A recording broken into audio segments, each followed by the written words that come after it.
stuff going.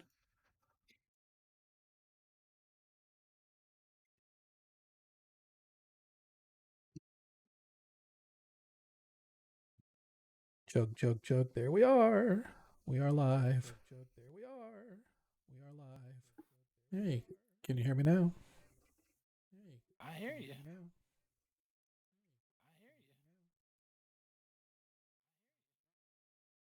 Good. Ross, you want to give us a sound check? Ross, you want to give us a sound check?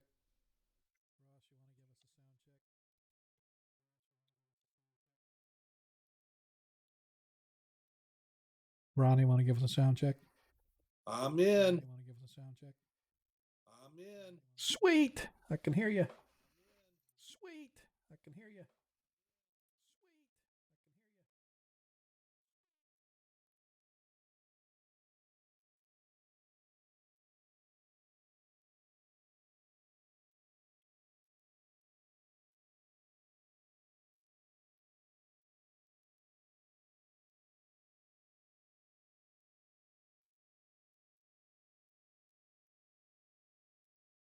Hey, Dagon, you want to give me a check too? Testing 1, 2, 3. Testing 1, 2, 3. Okay, good. Comes across, I don't know what it is, but everything comes across great over Discord, but it just seems to be a little bit shy on coming across Twitch. So I'm bumping everybody's volume up to 11. Pump that volume up.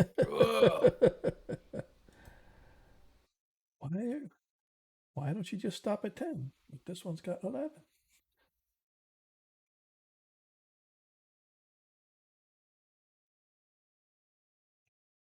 And if it's too loud, then you guys can just bring people down on your own so they don't blow your ears off.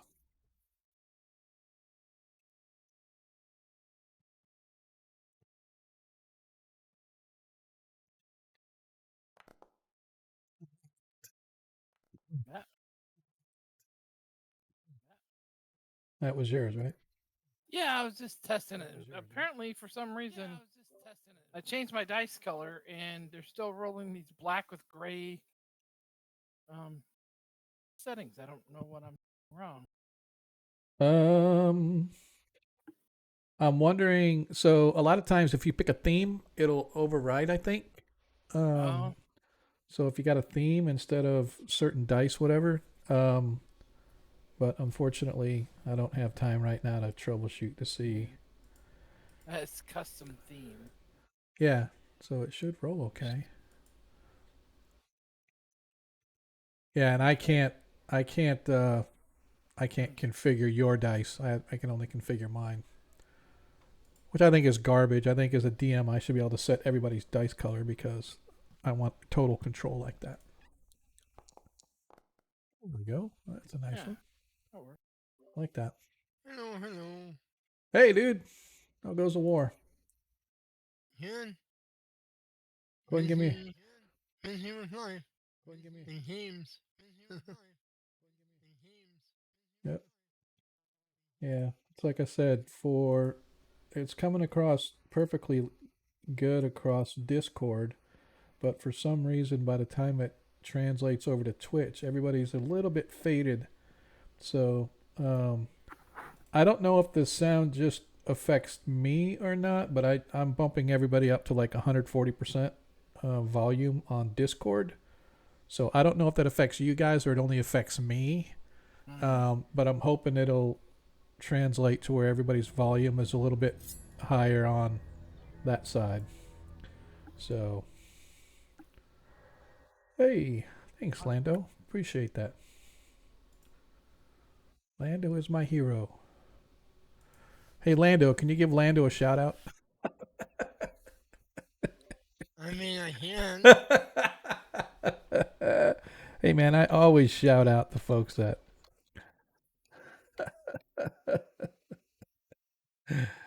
Actually, it wouldn't let me name myself. Oh, really? Yeah. That's garbage. Twitch sucks. Yeah. Yeah. Thank you. Yeah, Yep, you are very welcome, sir. Thank you. If it weren't for you, I'd have to pay out of my own pocket. So. Well, and then post around. Maybe we'll get another viewer. Yeah. You know, Hey, every little bit I helps. I have mentioned on Twitter in a few AT&T posts that I play on Monday nights with you. Right. So I've tagged your request a few times. So Yeah, I need to start putting a oh, little more out there, especially yeah. because I want to get another player. Because I got a couple of, Oh, I mentioned you had openings. yeah, and I had one of the guys on Grog Talk, the Grognard Discord was looking for a game, and I'm like, dude, every Monday. So let us know, but we'll see. Anyway, it's that time. Even though I think there's an ad running right now. For those out on the stream, you can tell me yes or no. It said ads coming up shortly, but I'm going to go ahead and kick off the stream anyway. So hopefully by the time the intro is done, the ad will be done and folks will be able to join us.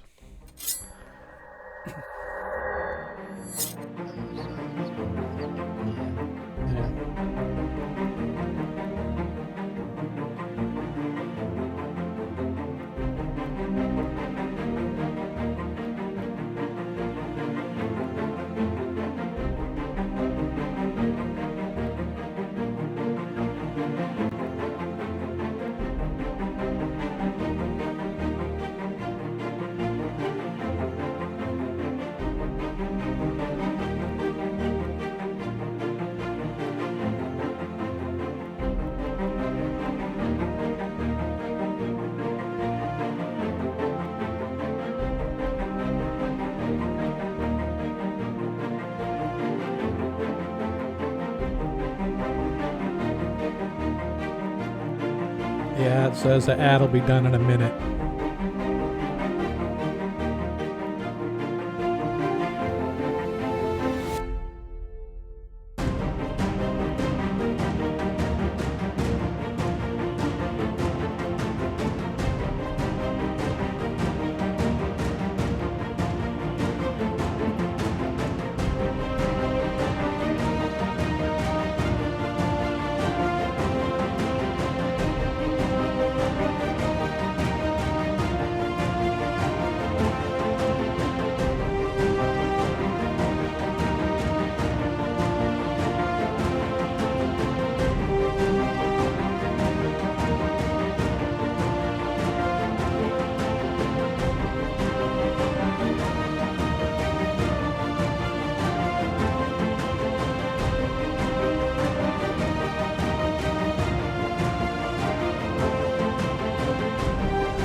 Ronnie, you almost made me miss my cue, man.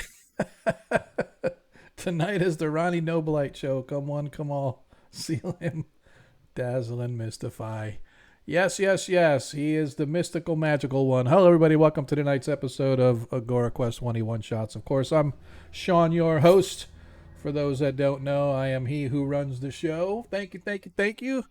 Corvus, I appreciate you stopping by to renew your subscription. Corvus, for those that don't know, is in my 5th edition game.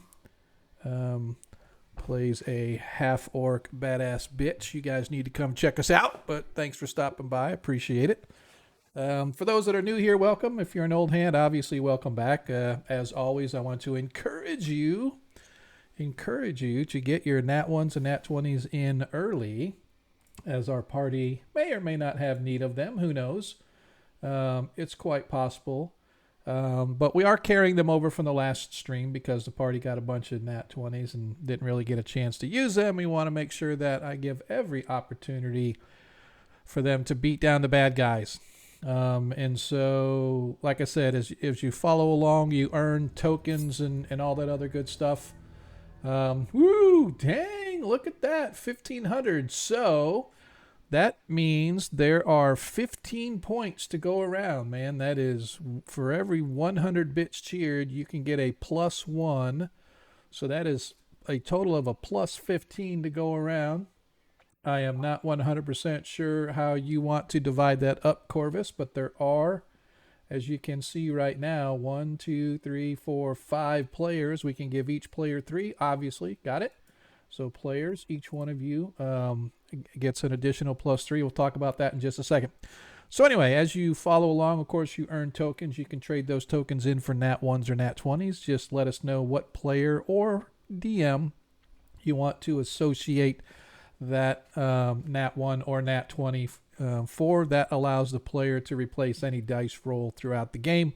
Although it cannot be used to counteract a nat 1 or nat 20 rolled by the other party. So for example, if I roll and I decide that, hey, I got a nat 20, I'm going to use it to critical hit one of these party members, they cannot then come back with a nat 1 and say, no, I have a nat 1, I want to counteract that. It doesn't work that way. It's only for use. So because otherwise we'll just waste them all. You know, it's kind of like playing Uno reverse. You know, nope, your turn, nope, your turn, nope, your turn. So anyway, get those in early because they do not normally carry over from stream to stream. However, as those that just saw, Corvus cheered the 1,500 bits, which is mucho apreciado. If that's even any semblance of Spanish, that's my story and I'm sticking to it. But for every 100 bits that you cheer, you can grant a additional +1 that the player can use for his dice roll to move a score up or down as necessary so that they can, you know, as well as I do, a lot of times you'll miss by that much and you miss by 1 or 2. So if you have those points available, you can adjust your dice. So as of right now, that means Deglin, the DM, has a +1. Deglin, you now have a +5 and a +4. Baron, you have a +5, a +5, and now a +4.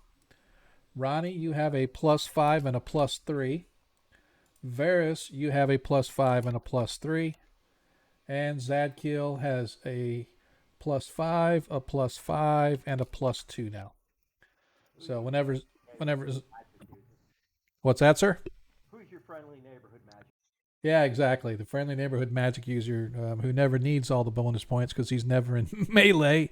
But hey, man, he can help with saving throws, I guess. But definitely appreciate that. Those points do carry over from stream to stream because if you're going to spend your hard-earned coin to not only support the party but help support the stream, which we very much appreciate. Every penny that you guys put into the stream goes right back into it. So for those of you that subscribe, those of you that cheer, however you help support the stream, we definitely appreciate it. Doesn't take much, obviously, but it helps with content, helps with hosting services. So we definitely appreciate that. So I'd like to welcome everybody, as I said, back to tonight's game. So that's how that kind of works with the points and stuff. Don't forget exclamation point socials. If you do the exclamation point socials in the chat box, it'll actually tell you where you can check us out. All of our social media, including our Discord, Twitter, we don't have a Facebook, but well, I'm sorry. Should I say X instead? I'm never gonna stop calling it Twitter. It's just always going to be Twitter to me. But anyway, you can catch us there, catch us over on YouTube. If you're only able to watch part of the stream, Twitch does only hold our latest streams for a week, I think it is. And after the 7 days, they go away. However, I do, after every stream, post it over to YouTube. So if you happen to miss it, go check it out over there. Last week's stream is there. Last week was a sort of a condensed one. I had to bail a little bit early, but still, got a lot done last stream. So definitely encourage you guys to go check it out. No, I did not go over nat 20s yet, but I will.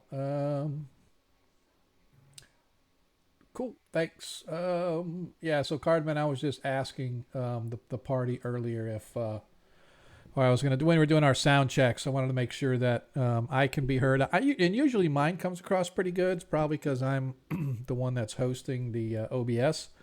But for me, the players sound good coming across Discord, but a lot of times they seem to, when it comes across on the stream, it seems they're a little weaker. So I bumped everybody up on Discord. Don't know if that'll have an effect. Doesn't seem to be too loud on my end, so hopefully it'll increase the volume as they go across on their end. However, as was asked, like I said, if you turn in your Nat 1s and your Nat 20s, get them in early because they do not carry over. As of right now, the party has 4 Nat 20s available as we're gifted to them. And Varus, you have your own personal Nat 20 to tinker around with. So that is where we are with regards to our Nat 1s and our Nat 20s and all our specials and whatnot that we have available to use throughout the game. So, like I said, if you have points available by watching the stream, you earn those little tokens. Click the little gold coin icon right underneath the chat window. It'll open up a pop-up for you to scroll through and see the different things you can do. You see Ronnie all the time wasting his coins to highlight his message like he thinks I'm paying attention to him, but I'm really not. So it's all right, though. But, like I said, you can... Yeah, that's what I figured, Cardman. Anyway, so I encourage you guys to get those in early. So where are we and where were we? Our party has been involved in an investigation of some sort of a cult dedicated to IUs, or at least they used to be dedicated to IUs. During their investigations, they discovered that, first of all, Talisic Thraden, who is a paladin of St. Cuthbert here in the free city of Greyhawk, was under assault by members of this cult, it seems, and the party kind of got sucked into it right after they arrived in the free city, got themselves a place to stay at the Whistling Fish over in the river quarter, met Talisic Thraden, and almost immediately the next day were sucked into this this intrigue of what was going on in the city. And throughout their investigation, they've uncovered piece by piece by piece. The first piece being that there was a group of individuals that was attacking Thraden, Talisic Thraden, who's a paladin, as I said. The next thing they discovered was that there used to be an evil cult in this town, and originally they thought it was Talisic's father who was involved with this cult, in the sense that as a paladin of the church, he led the fight to throw down this cult. But just last session, at the end of last session, the party discovered that it was actually Talisic's grandfather, a man by the name of Talamar Thraden, who was the actual one who was involved in throwing down the cult several decades ago here in the Free City. They made a trip to Shacktown where they talked with Nikolai. Nikolai is the cleric who runs the small chapel over in Shacktown, which lies just on the northwestern edge on the outside of town along the riverbanks, and they call it Shacktown for a reason. It's just like a big mud hole, a frozen mud hole during the winter months. But they did get a chance to investigate several of the shacks that where people had been taken from. And Nikolai felt that there was something oddly wrong with those that went missing, because most people that were there, even for a short period of time, got to know people, said their goodbyes, and if they did leave, they were so poor they never just left all their stuff. And so he had several individuals that he had all of their stuff there, including the journal of a gentleman who was apparently at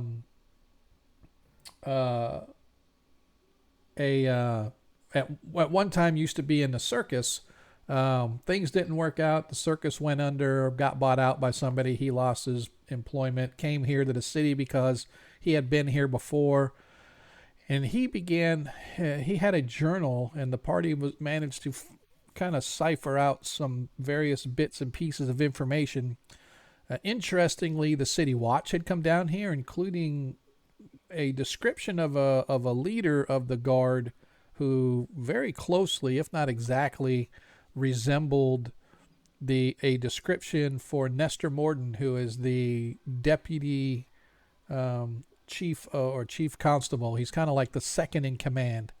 Derider Fanchon is she is the sort of the watch captain or the captain of the watch, and he's in the second in command. And apparently he had been down there, and the this journal, this guy that they were discussing or reading through his journal, he just sort of felt there was something wrong about how the whole thing went down. Then he noticed that a young girl that he knew went missing, and then apparently he went missing, and the only thing left was, well, he left all of his stuff, including his journal. But he did mention that there were strange goings on in the area, and that there was some strange folk going around just looking at people as if they were staring them down and like they recognized them or trying to figure out who they were. So that was part of their investigation. They investigated one of the cult members who attacked Talisic was wearing blue robes and wearing this dangly sort of a necklace thingy. And they managed to find out that it was kind of shaped like a bent fork or even a claw. And as they went through their investigation, they discovered this being that was a member or whatever the cult that was worshiping this being decades ago called it the Falcon. And so as they looked at these pendants that the cult members wore, they resembled these Talon, if you will. And so they went and investigated in the low market to see if they could find anybody or that might know or have seen or made these talismans, and talked to a few jewelers, didn't find anything, although they did stumble into this shop of a guy named Goldie. And while everybody else was saying no clue, Goldie's like, who wants to know? So he right off the bat, he kind of triggered the party's interest there. But eventually they left with him not giving any information and kind of denying any knowledge of those talismans. And so they continued their search. They did almost get themselves in trouble a couple sessions ago by trying to beat down a little old lady on the street. But you can't. The party's pretty wound up, and so they took after the first person in blue robes they saw and tried to beat down this old lady who was just trying to do her day in shopping. Were talked to, given a stern finger wagging by the local constabulary who came along to see what was going on, to hear this lady screaming her lungs out. Fortunately, Talisic was persuasive enough to get the party out of trouble after they almost ruined his good reputation.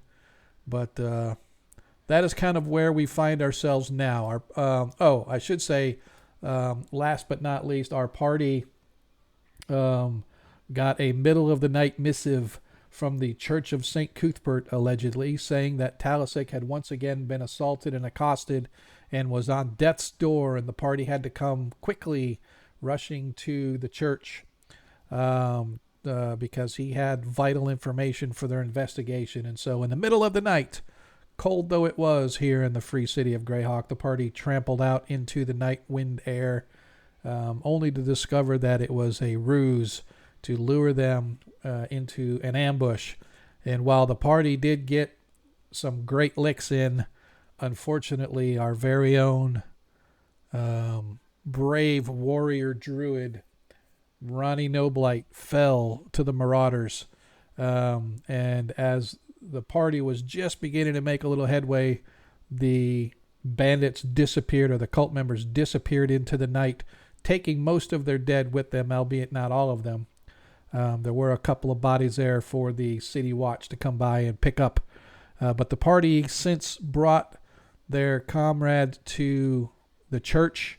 They have made an arrangement with the church in the terms of four perfect acorns, 10,000 gold coins, and the promise that they will one day, if necessary, perform a task for the church. And so that was the agreement, and the church manage to bring Ronnie, sucking him back from the plane of existence where he was frolicking with the deer, and brought him back to this dark and dangerous place, much to his chagrin, although I'm sure now he's kind of glad to see his friends' faces. And lastly, but not least, the party was brought into a chamber to have a meet with the high priestess and some of the other clergy. And while they were there with Talisic, they saw several portraits depicting folks of great renown within the church. Many of them priests, others were holy warriors, paladins, one of which was Talamar Thraden, whom they were discussing. And as they looked at all the portraits, they noticed that all of the paladins held their swords and shields, but Talisic's grandfather, Talamar, did not hold his shield. He held his sword. His shield was leaned up against at his feet against the wall, and in his arm he cradled a book of some kind. And when asked about it, Talisic mentioned that he'd seen the pictures so many times he never even thought anything unusual about his grandfather holding that book. And as his memories came back, he remembered his father had a very similar book. And so he plans to ask the high priestess about it to see if she knows anything about it. And that was where we essentially left off our last episode. Before we get too much further into any of this, players, welcome, Monkey. Do any of you have any questions about anything that we have gone over, or the status of your characters, or anything like that, before we move into tonight's episode of Agora Quest 1E1 Shots, episode number 85? I'd just like to clear up some misidentification here. Okay. It was Talisic that attacked the old lady, not us. Well, he was with you guys, so come one, all for one and one for all. All for one and one for all. Okay. Hey, man. It's our story and we're sticking to it. Right. All right. Let me, really quick, I want to get the, somewhere in here. Where is it? It's not showing me my calendar. I can never remember. Which one is it? Oh, there it is. Is that it? No. I want to get my calendar. There it is. Need to get it started. There we go. So it is right now, it is roughly 8 p.m. It's an hour after sundown that you guys are in the meeting room brought to where Talisic, or I should say some acolytes of the church have escorted you, including Lord Talisic. I do know that Ronnie Noblight and Baron are still in the infirmary. I believe. I don't think you guys came with them, although you guys are still there in spirit. And I don't want you to think you cannot interact, at least from afar, right? Screaming through the walls, ask him this question, right? So, I'm Has- still amazed that when you get hit with that missile, you don't believe. exactly. It's like you get pummeled. So as I said, as you got, let me get, where are we? I scrolled out of the way. We're right next to the lake by that hospital wing. Yep. Oh yeah. No, absolutely we are. But I'm scrolling through to where the notes are. Where my notes are. I mean. So as you guys are sitting there and you're discussing this portrait of Talamar Thraden, the doors at the far end of the hall open up, and coming through you see 3 or 4 acolytes wearing their reddish brown robes indicating their station, leading the way swinging little burning incense balls on the chain, on a little rod with a chain on it with a little incense burning at the end as they sort of swing. And behind, you can see two male priests wearing bluish green attire, and behind them you see the high priestess, who you guys have already met, albeit briefly, when you guys were discussing the raising of one Ronnie Noblight. As I said, the scribes wear this reddish brown robes that you've seen the other clerics wear, and the high priestess and her entourage, if you will, have the bright blue and green attire, signifying the higher station of the of priests.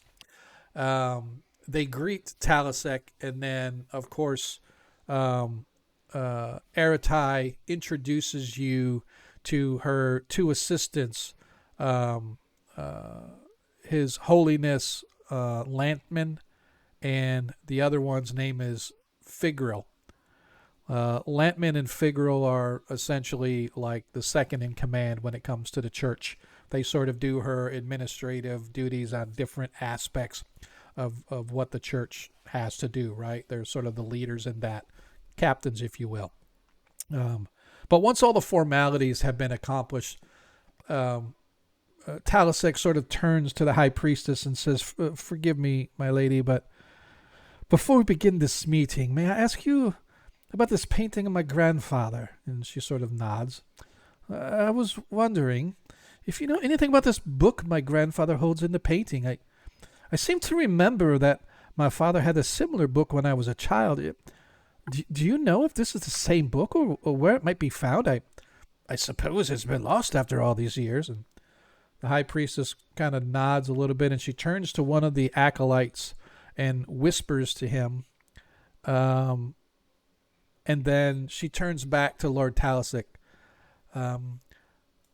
"Yes, that book was a record of all the important deeds of your grandfather's life. He recorded events himself in order that he might be able to pass the family history from generation to generation. When your father died, your mother brought it here to be stored in the vault along with your armor and your weaponry. She feared that upon her death there would be no one to pass it along. I know she told you about the armor and your weapon, of course, but for the life of me, I can't tell why she may have neglected to tell you about the diary. I've sent my scribe to notify the vault master to locate it. If you never retrieve it, it must still be there somewhere. We'll know shortly. In the meantime, please, gentlemen, take your seats." And she walks around the far end of the table, and the other attendants go one to either side of her at the head of the table, allowing each of you to choose a seat as necessary. Lord Talasek sits next to Latman, one of the leaders of the church, and he's actually, you could see he's sort of excited, like you could see his face like he's almost mumbling to himself, like talking like, "I can't believe there's something of my grandfather's that's alive I didn't know about." You could almost see the wheels turning in his head, that he's rather excited. And as you guys sort of get seated, drinks are passed around, nourishment is passed around in the forms of finger foods like dates and fruits and vegetables and whatnot. And while all that is happening, the scribe or the attendant that she had whispered to comes back through the doors, comes to the end of the table and whispers to her, to which she nods, and he departs. And she looks and she raises her glass and goes, "Friends, I am glad that you have been able to join today. Lord Talasek, I'm told that the Vault Master has been notified of your request. When we finish here, I am sure you can go to see what might have been found. Now then, it is my understanding that you, as your group, while new to our city, have been involved in rather unfortunate circumstances dealing with Lord Talisek here, and so I would, before I ask or say anything, I would prefer that you give me the whole of your investigation thus far so that we might decide where to proceed further. And she sort of opens the floor to whomever in the party wishes to discuss what has been going on and what you guys have found, etc., etc. Who wants to do that?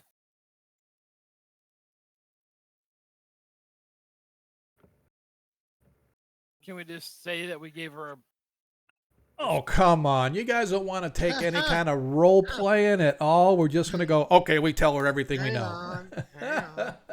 The lady. well? I mean, she is the No. priest. So we don't want to lie to her. So We're a bunch of guys who haven't been around any ladies lately, so we don't know how to socialize with them. just Yeah. the I'm facts. hoping you're not Just- saying that out loud. Yeah, That's just- what goes through the other room. As Latman leans over, just the facts, sir. It's a little short guy, dark hair, got a really sort of a gravelly voice. Can you hear me? Yes, sir. All right. I say, allow us to present ourselves to you. Very well. I am Zadkiel, the righteous, and these are also not my companions, but fellow companions of equal stature. And I take my arm and like pass the buck and say, "Introduce yourself," kind of thing. She kind of knows who you guys are. You guys have met briefly when you were discussing the arrangements for bringing Ronnie Noblight back to life. What she's interested in is what your investigation has uncovered. Well, I'm of the praying and fighting sort. You will have to talk to our chief, our member here, who has been keeping up with the story of this investigation. And I point generally to the rest of the people. Yeah, because Zadkill's always late to the party, so he doesn't know what's going on. That's okay. All right, so Varys, were you gonna tell the story, or are you gonna let the party members kind of pass it along? It's up to you how you guys want to do it. I mean, I got talked over a few times, so Yeah, I know. I I know. got a I, little, I was getting a little mad. it's all right. But, so Varys will tell her the story of how we arrived in Greyhawk, or in the Free City, a couple nights ago. You know, weary from a long travel in our previous adventures, came here for some R&R. We ended up meeting our paladin, our new friend. He told us his weird story about the robed figures and Mm-hmm. the mysterious people being taken in the night and whatnot.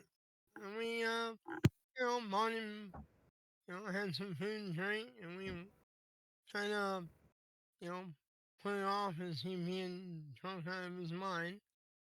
And Mm-hmm. then things started happening, and we got involved. And What's now, if I might ask, what sort of thing happened that uh, required your assistance or your investigation, if might ask, says one of her attendants. well, we heard that he'd been attacked, Yes, that was a and scary and evening. Yes, I remember that. Yes.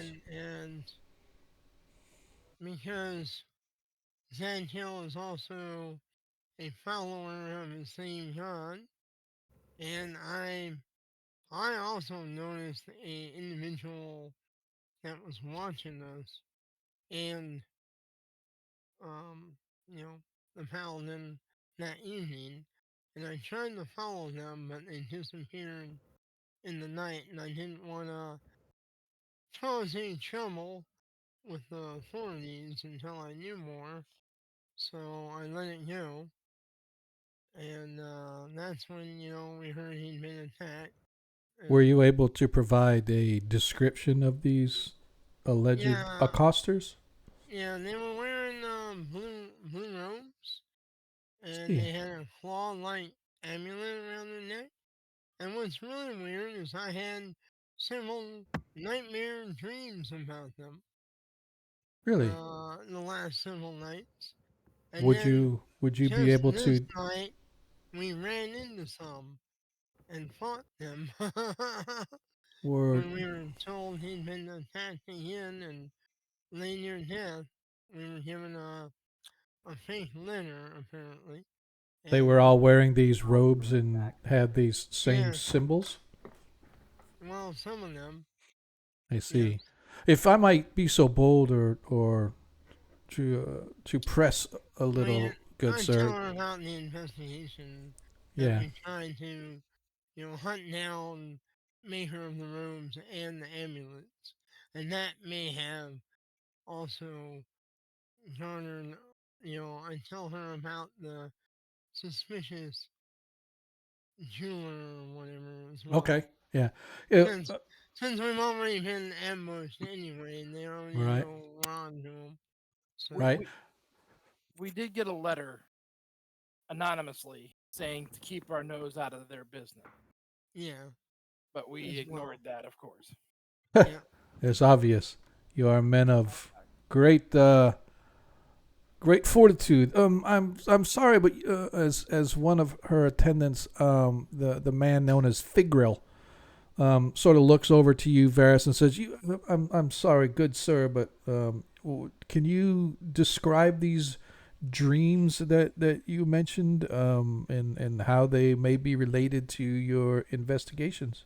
Oh, I dreamt of these same robed figures doing some kind of ritual in a deep, dark, either some kind of cavern or maybe somewhere in the Underdark or something.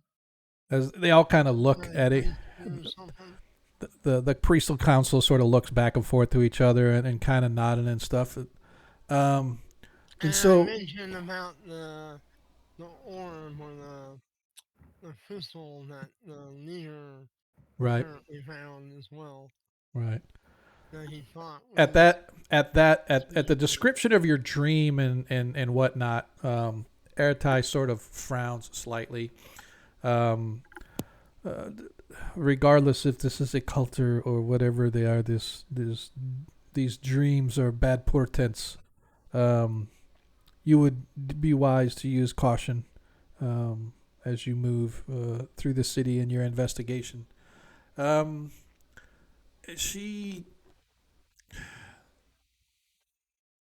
she kind of looks and she's, you have already served the city far more than you know, just in bringing this to our attention.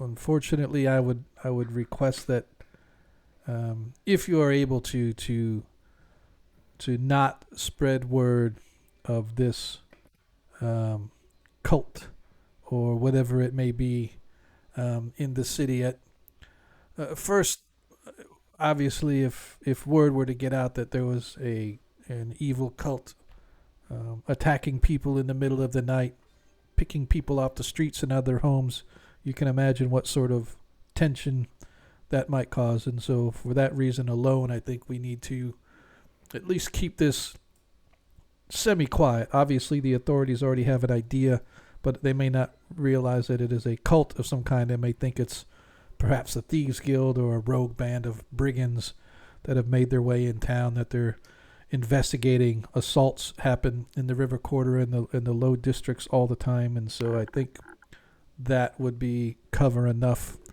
Um, Well, the the second reason, of course, is that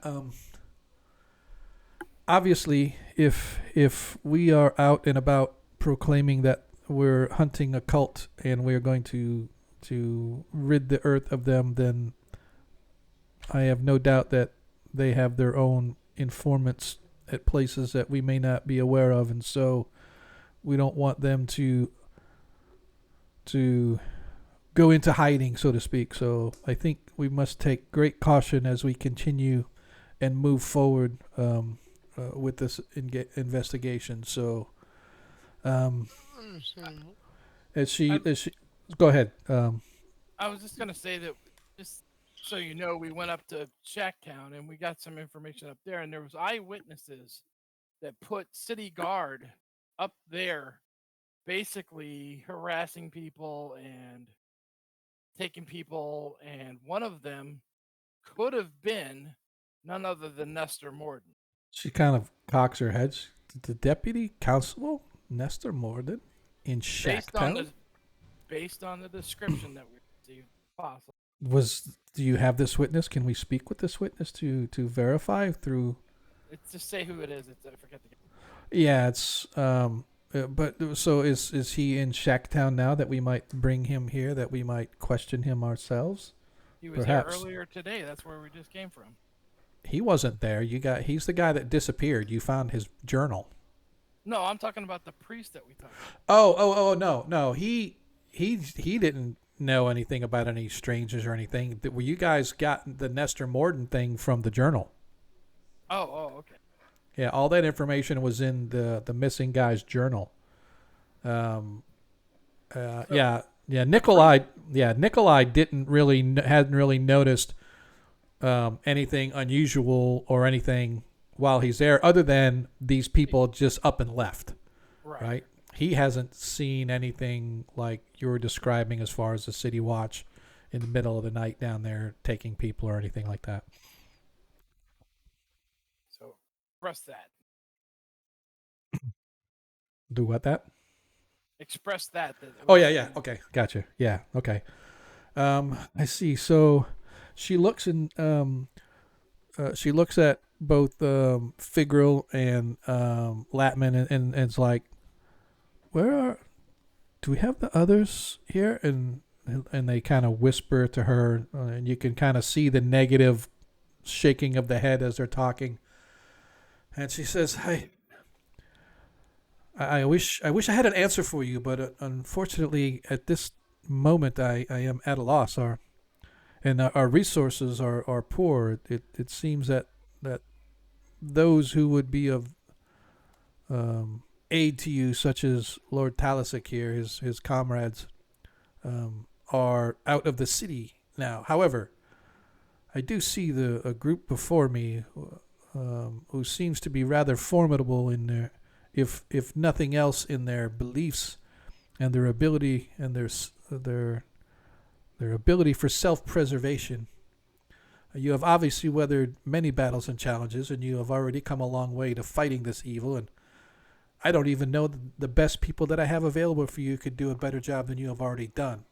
Lord Talisic here is well respected and a favored son of the temple. If he has chosen to align himself with you, I believe that he has chosen wisely. I could only ask that you continue your investigation and as you gather more information to make your recommendation to the temple for how we may go about eliminating this evil. I will continue to give thought on this matter, and if we can assist you, we will certainly do so. But right now, I must admit, I have no one available other than Lord Talisic to join your cause, and as I said, those who stand ready are really not as strong as yourselves. And so she asked that you guys, as I said, sort of continue this investigation, see where it might lead. To which Figril sort of nods and looks over and says, "Speaking of, where will your investigation take you next? You have been to Shacktown, you say. You have been accosted. You have at least information about the cult and at least who they are or what they were at one time. So, do you have any ideas on where you will be continuing your investigation?" I was thinking if we could find that green book, it might have some historical information about where the group originally formed up, and that might be where this new group is also formed. An excellent idea, sir. As soon as we are done with her ladyship, we shall go down to the vaults, and I shall speak with the vault master, says Lord Talisic, and we shall find what this book is. And I have no doubt if my grandfather kept detailed records of his exploits, I have no doubt that there shall be enough in there for many a song to be sung by bards throughout the land. My grandfather was a great, great, great man. To which Priestess Aratai asked, do you have anything further for me? I do have other duties to attend to. However, I do not wish to leave you with any questions unanswered. Well, if there's somebody in the upper echelon chain for the political here in Greyhawk, you may want to consult with them to let them know that there's something going on. And Well, I have an idea because someone should be masquerading as the second as well. Mm. You know, there are spells and ways to look and act like someone else. We knew this for a fact because I found a fiend masquerading as a handmaiden in Gyrax Oh, that's true. and saved the assassination attempt on the daughter of Hearland. So we know that this is possible. So I do not know if you might want to look into. I know we have something we might be able to use, um, Right. like the gem of seeing Right. on him, but I don't know if the pirates or want to, maybe have a look themselves somehow, or you know, Right. This is an accusation that care must be taken. oh, of Lord course, I'm not. Lord Morden has been the second in command for Derider for some time now, and I would not wish to rub them the wrong way, so to speak. Though we are in great terms, the city and us, we still are guests within these walls, and they are, of course, the power that keeps the peace. And so, but yes, your misgivings are not unfounded, sir. And so we shall softly investigate, see if we have those that might be able to garner more information for us, to see if what you're saying is in fact true. So, but it It is, would be best to eliminate it if he's yes, if he you are really is who he is. Then we know something else is going on. very true. You are very true, sir. So we will take that upon ourselves to investigate, and when next we meet, should we find anything, we will be sure to let you know. But as I said, all I ask is that you quietly continue your investigation. Um, Attempt not to ruffle any feathers. Looking over at Talisic, he says, "No tackling little old ladies in the market." Um, we would ask, as I said, that you be discreet, yet know that you have the full weight and the power of our support behind you, should it come to it. And I look forward to your reports regularly. Good day, gentlemen, or good evening, I should say. I suggest that you all retire for the evening, for the days ahead appear to be long and dark. And with that, she gets up, sort of gives a slight bow, and departs. all right. So then, I am going to go to my house. However, I'm going to go down and grab to see if the Vault Master has found my book, if any should like to attend before you go, or I shall get the book and we can review it in the morning. What is your preferred? Oh, let's all go together. Yes. Okay. So you guys depart, led by a acolyte, as you leave the chambers, or the meeting chambers with the high priestess Aratai and her two lieutenants. You work your way down below into what appears to be storage areas, if you will, well down, a couple floors down, on the same level, really, where you guys saw Talasek retrieving his armor and blade. He leads you to a small room, and in that room you can see the walls themselves are just lined with ledgers. I mean, floor to ceiling, it's like a 10-foot ceiling, floor to ceiling, just ledgers and upon ledgers and ledgers. Not books per se, but just ledgers and stuff like that. There's a little table and a chair there with a little bell on it. Talasek dings the bell, and one of the shelf units sort of slides sideways, and poking his head out, there's an old man with sort of lamb chop sort of sideburns, and his hair's all white and sort of frizzy, and he looks up and he's like, "Hey, oh, Lord Talasek, I was just about to send a messenger for you." Talasek grabs a ledger on the table and sort of signs himself in. And this elder man walks up and he hands him this green-bound ledger book. And Talasek sort of takes it. You can see his hands are shaking. He's so excited. And he's sort of flipping through the pages, he looks around at all of you. You could see his eyes are like teary excited. And he's like, "If the legends about my grandfather are true, there must be clues within this book, I tell you. It is.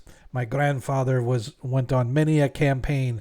Whenever the church needed something done, he was the one what got it done for him. I can tell you this is, I am excited beyond words can say. However, I am going to need a few hours to go through this. If you would be okay to meet for breakfast in the morning. I know I've said that on a couple of occasions. Trust that I shall not be sending you any missives this eve. So if you get a missive from the church, assume that it is false once again.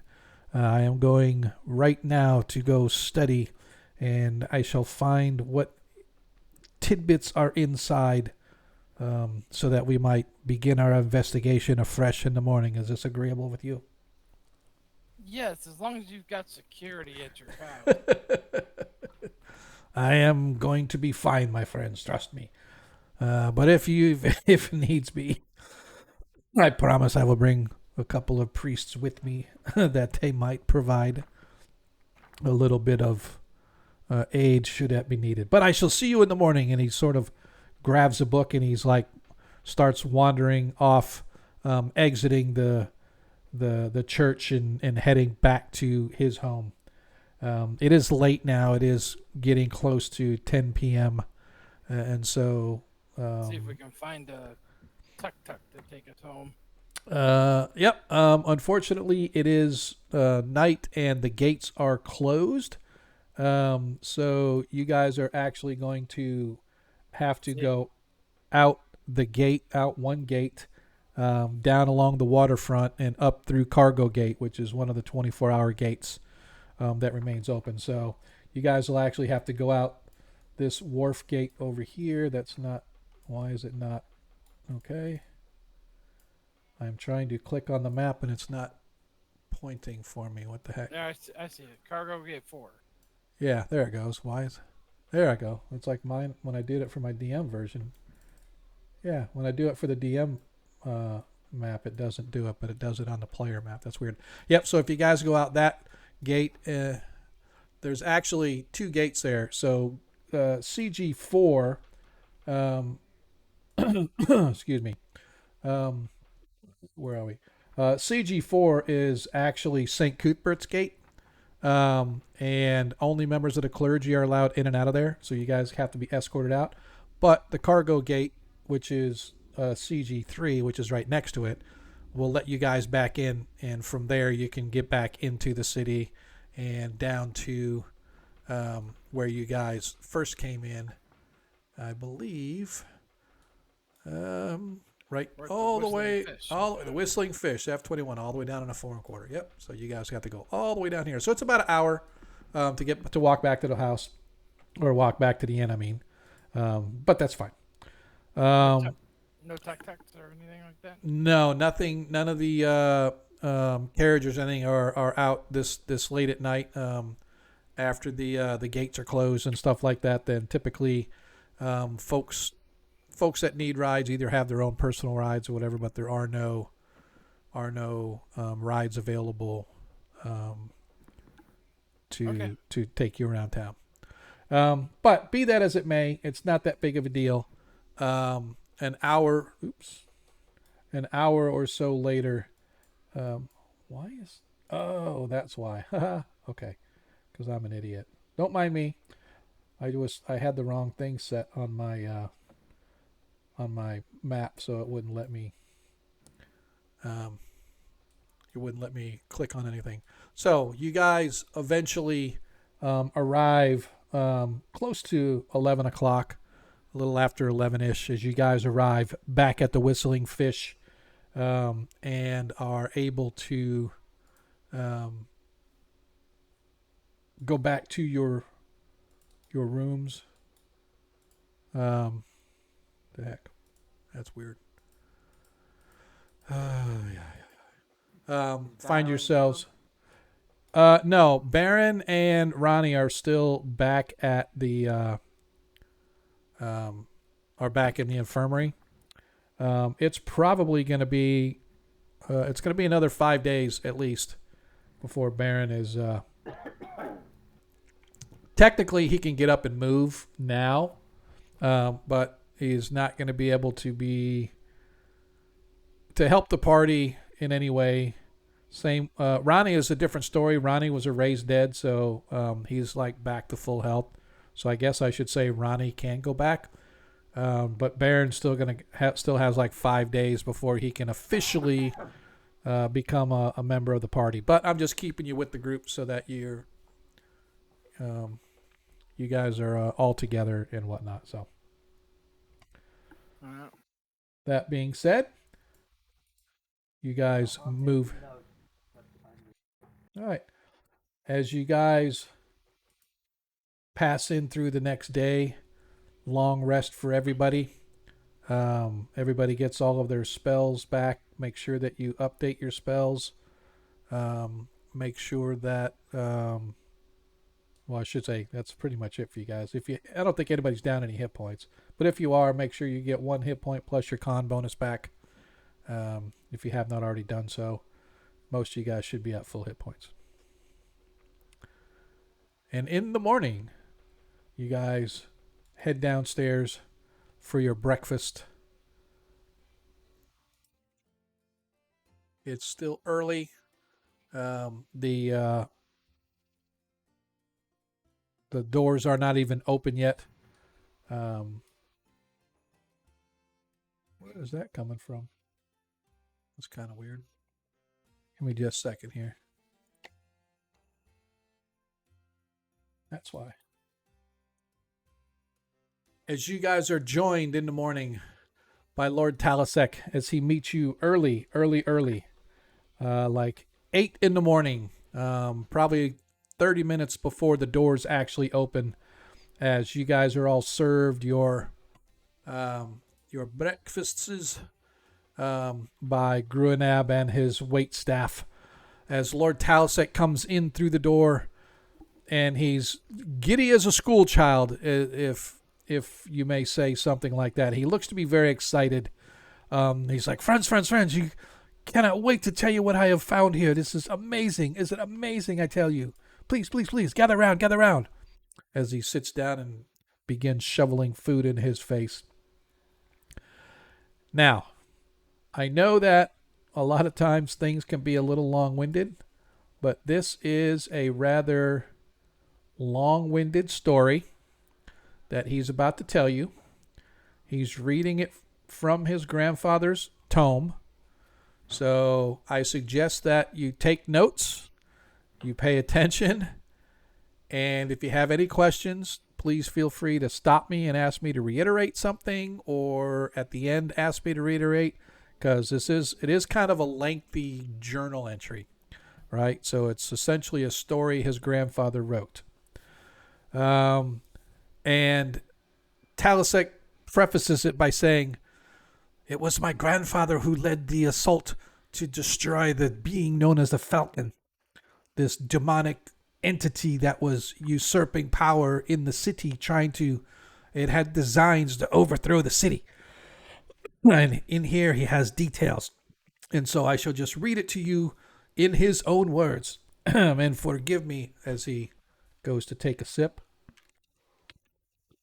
Forgive me if this goes too long. I hope it is not too boring, but for me it was exciting beyond belief. And he begins to read passages from the journal. "We have finally put an end to the menace that threatens Greyhawk. God's willing, we will never be forced to fight such a battle again. We all feel fortunate that we learned of the cult in time before it became too powerful. The cult was discovered by the priest who operates the shrine in the old city. He received complaints from his parishioners that their teenage children were being recruited into a club. At first, the parents were not worried much, but as the behavior and attitudes of their children began to change for the worse, their concern grew. They asked their priest, Niman sent to speak to the club leaders and learn what was happening. Niman arranged a meeting with the club. And as you look, the word club is sort of quote, quote, club. Afterward, he told some of the parents that the club had no intention of slowing or stopping their activities. Niman informed the club that this would not be the last time they would hear from him. The evening following his meeting with the club, Niman's room was broken into and he was severely beaten. His attackers told him not to meddle in the business of others and that the club in Greyhawk was not his concern. Some of his parishioners found him and took him to the main temple in the new city for aid. Niman told his story to the clerics there, and they decided to investigate this club. Niman felt that this was no ordinary club, however. There was something deeper and darker involved, and unfortunately he was right. At this point, the temple clergy decided to assemble a party to investigate and, if necessary, put an end to this menace. The clerics who investigated began at the place where Niman had his meeting. When no one could be found, they examined the room and found a secret passage which then led to the underground chamber. A small room was found filled with cloaks, hoods, black candles, and foul-smelling incense and herbs. They knew then that this evil was great. On the other side of this room, a doorway led to an enormous chamber. This was not a natural chamber. It had been hollowed out of earth recently. But what terrified the clerics most was the enormous unholy symbol of Ayus that stood in the front of the chamber. It was surrounded by black candelabra bearing black candles draped in filmy black fabric.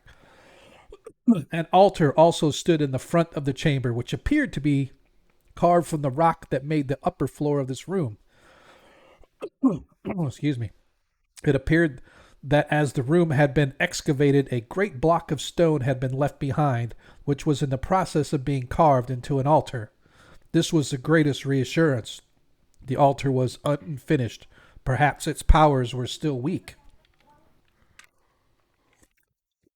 The investigators hid in the chamber in order to learn more. Eventually, a woman entered the chamber, examined the altar closely, and made some notes on a parchment. Then she checked the candles and unholy symbol, and looking pleased. As she prepared to leave, the clerics approached her to speak with her. She became angry immediately and told them to leave.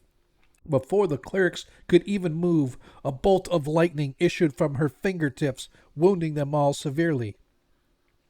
She transformed into a falcon and flew from the room. The clerics barely escaped with their lives.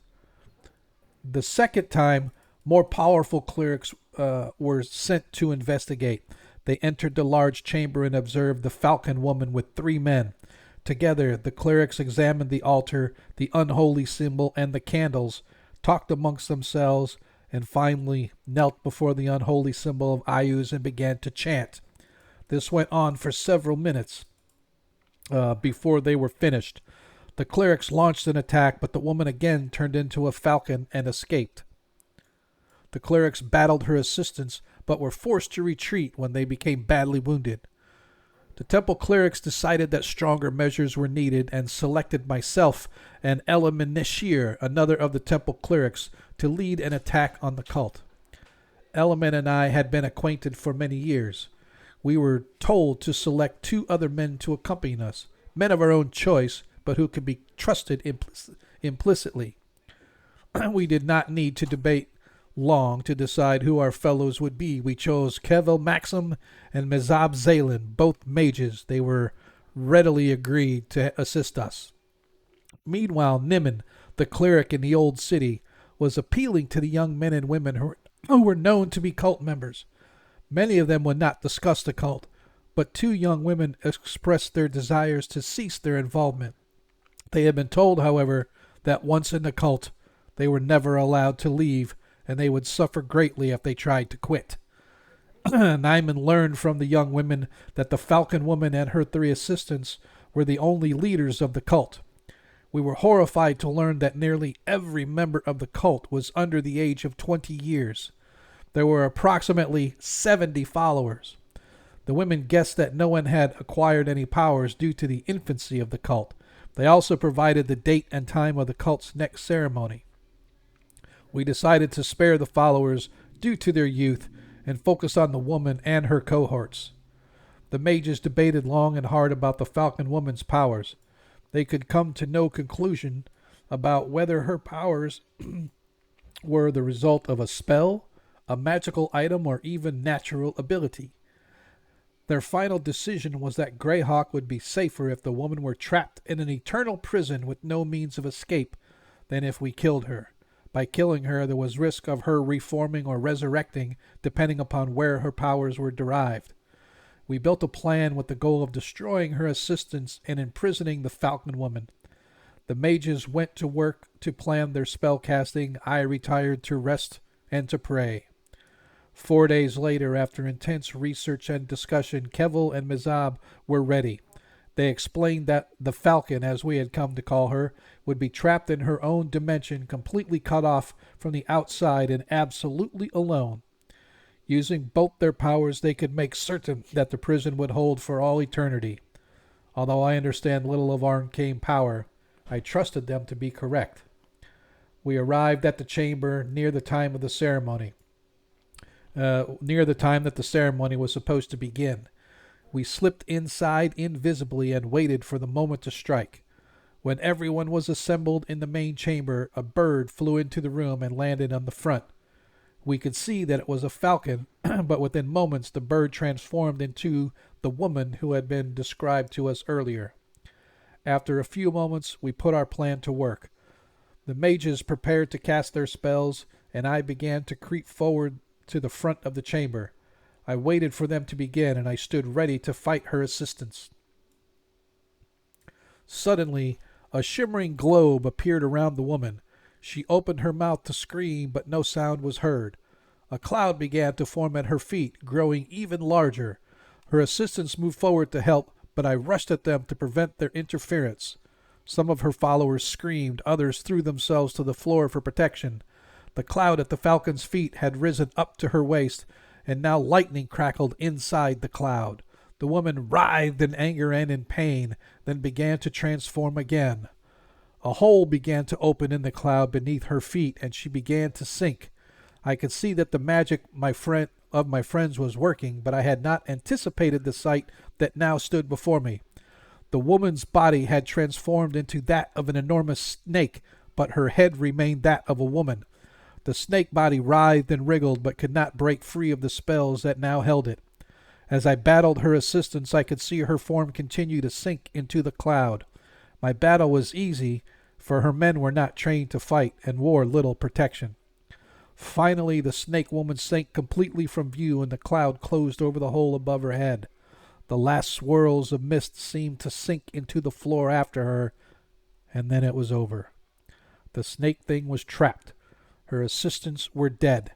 Element had managed to control her followers, who now stood in shock. Element spoke eloquently and informed her followers that they were no longer the victims of this woman's evil. They would do best to forget what had happened, if that was possible, and then go on with their lives. We collected the robes, hoods, candles, and bodies of the dead cultists and all other objects of evil and made a heap in the center of the floor. Some of the followers assisted us, obviously relieved to be free of this evil.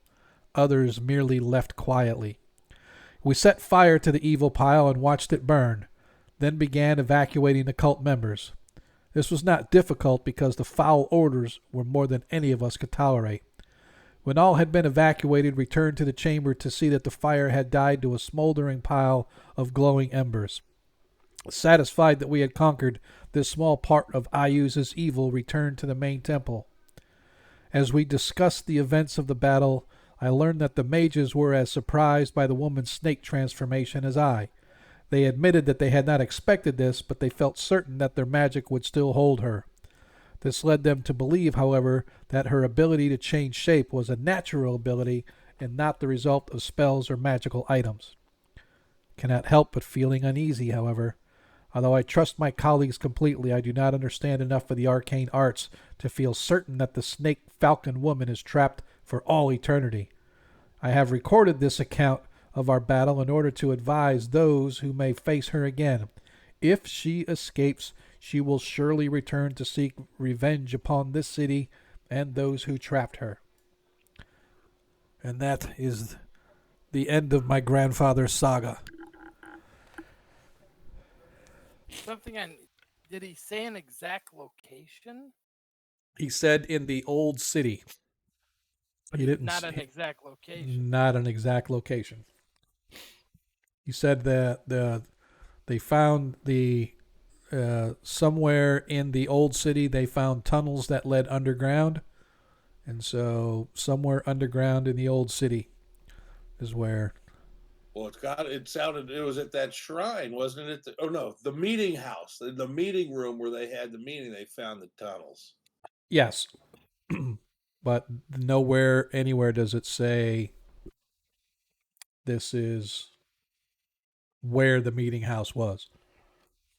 So we don't know Oh, which. I wonder if our cleric might try a locate object, since we have at least a description of that shrine and that rock.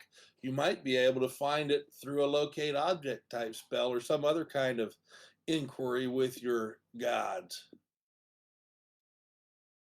Possible. The, I'm thinking on that. I hit locate object. I'll have to look it up.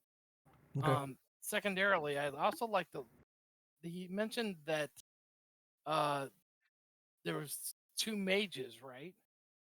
That Yes. were part of it, and some other clerics.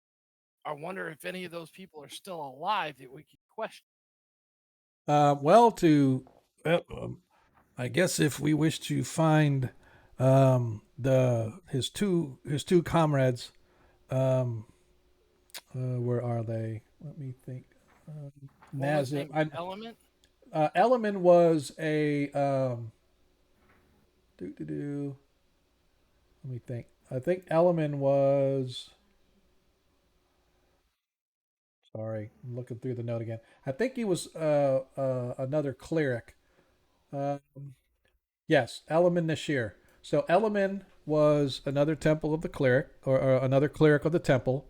Kuvel and Mizab were the two, and I can post these in the in our chat. Those two were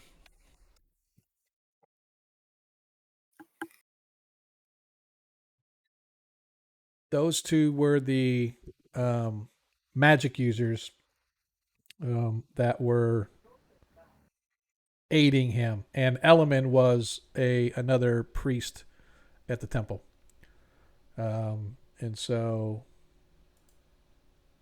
yeah, so those four essentially assaulted the the cult, if you will, and kind of caught them unawares. So, but yeah, so the only really spot in that it talks about is somewhere in the old city. So, um, I'm if that's where it was, maybe that's where they sprung up again. Maybe somebody in the old city knows we can go investigate down there and see. Maybe someone in the old city has seen something or heard something that might have been going around. true. Um, I'm I'm also looking at the spell locate object, Yep. and it's it would be good, but it's only going to give me. I have to be close to the. Um, Of a I known or familiar object, yeah. right? So familiar based on the description. I don't know if that's good enough. Right. But, To me, familiar is um, number one. You've at least had to have seen it, ah, or maybe pictures of it, or something like that, or held it, or had it, or where it was in its presence, or something like that. But you're right. You also it's 60 foot plus 10 foot per level, right? So you would have to be within your ninth level. So you 150 feet. yeah, or outside 150 yards, right? So same thing. So So that's a yeah, little more range outside, but underground you'd have to be within 150 feet. Yeah, so you can cast it and walk around looking. lasts 1 round per level, so it would only last 9 rounds. Yep. It is a third level spell, so I could do it a couple of times. I'd have Right. to pray for Is that. your Couple. in your father's journal or grandfather's journal, are there any hands-on maps, any other markings that might No, go with the story? no. Unfortunately, there are no maps or drawings or anything like that. No doodles. Sure. He just a handwritten account of what went on. 'Cause I wrote a whole bunch of notes, but my handwriting is terrible. Yeah. I was making quick notes as you were Yep. All right, talking. here's the Um, thing. Here's the thing. At one point long ago, we found a crystal ball, Hmm. and I don't know if that was one of the previous mages or if our current mage has it or what. Well, I think wasn't it cracked? yeah, it was. It might have been. I don't Yeah. remember. Yeah. It was a crystal ball, but it was cracked. But You Um, also could use divination. when we have the gem of seeing, true. that can see through illusions and Yeah. all kinds of stuff. We can use that to look around. We need access to like sewers or underground, Hmm. like under the old city. Maybe Right. we can go and go for a walk. I Right. Or mean, that is what we do. Yep. we could also go find one of these people. If they're still alive, we can question. But if yeah, they're dead, I can ask them questions if they're dead too. yeah. See if we can find one of the mages, especially. They might actually be alive and they might be using magic. Yeah. Right. So as you guys are eating, um, a young lad comes in through the front door, sort of looks around, looks over at your table, looks at each one of you, sort of steps up, gets a close look at each one of you. Excuse me, is one of you an elf? You look like an elf. Are you an elf, sir? And he sort of points at Varys. No, he got his head caught in a cotton gin. Man, No, pencil sharpener gone wrong. live long and prosper. But he legitimately does look at you. He's because your ears I are kind look of at covered with your I hair, look and at he's the boy and look for any strange amulets around his uh, neck. nope. Looks like one of your typical beggar boys on the street. No Okay. shoes, ratted trousers, torn half Mhm. shirt. Yes, I am from Celine. He looks and he There's goes. that combination. He comes over really quick, slaps a piece of parchment on the table, and then hauls ass out the door. Boom, gone. Quicker than snot on a doorknob. I take a piece of paper and I'm pass Uh, bringing it. I'm bringing up my shield. Yeah, yeah, yeah, yeah. I bug out. All right. You're just going to leave the paper there, or did you say you're No, picking it no, up? no, Oh, it's not. Okay. no. As you I'm sort of peek around the under the with corner, my gloved hand. I'm picking it up. gotcha. As the acid eats through your glove as you pick it. No. No. As you look, um, the there's a note underneath scribbled really quick that says, "Not all rats live in sewers. Check the old city." Hmm. Why There's did he have to run away? some kind of a mark on it, but you're not really sure. It looks like maybe somebody put their mark on it or something, but you don't know. You've never seen it before. Well, he's Oh, can't. What's that? No, it's because Thieves' Can is really just sort of hand Oh, gestures sorry, and yeah. sign language type stuff. It, it, it might This be is a. written.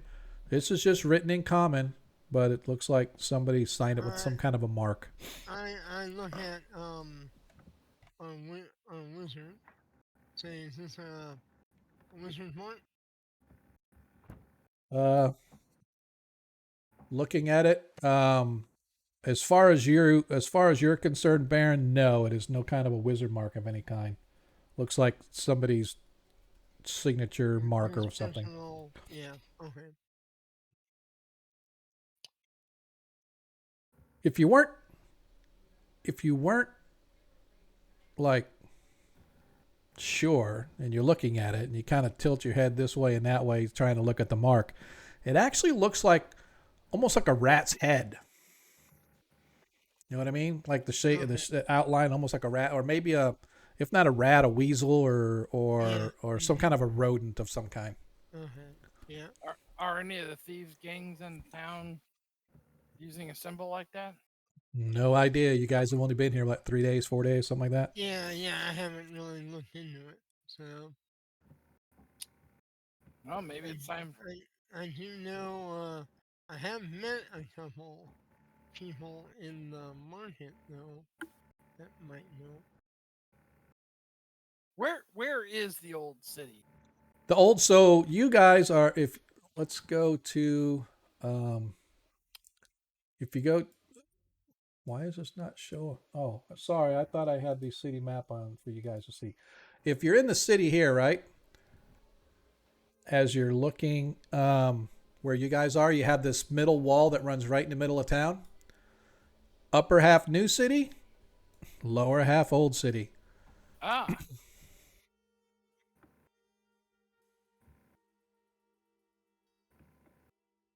Now you know. If we just divided that into, say, 4 quadrants, and you did a divination and said, which one of these quadrants should we focus on, you might be able to narrow it down some. Mm-hmm. I don't have that spell offhand. You're a cleric, right? Yeah, but I have to pray for my spells. I didn't pray for it this Well, morning. sure.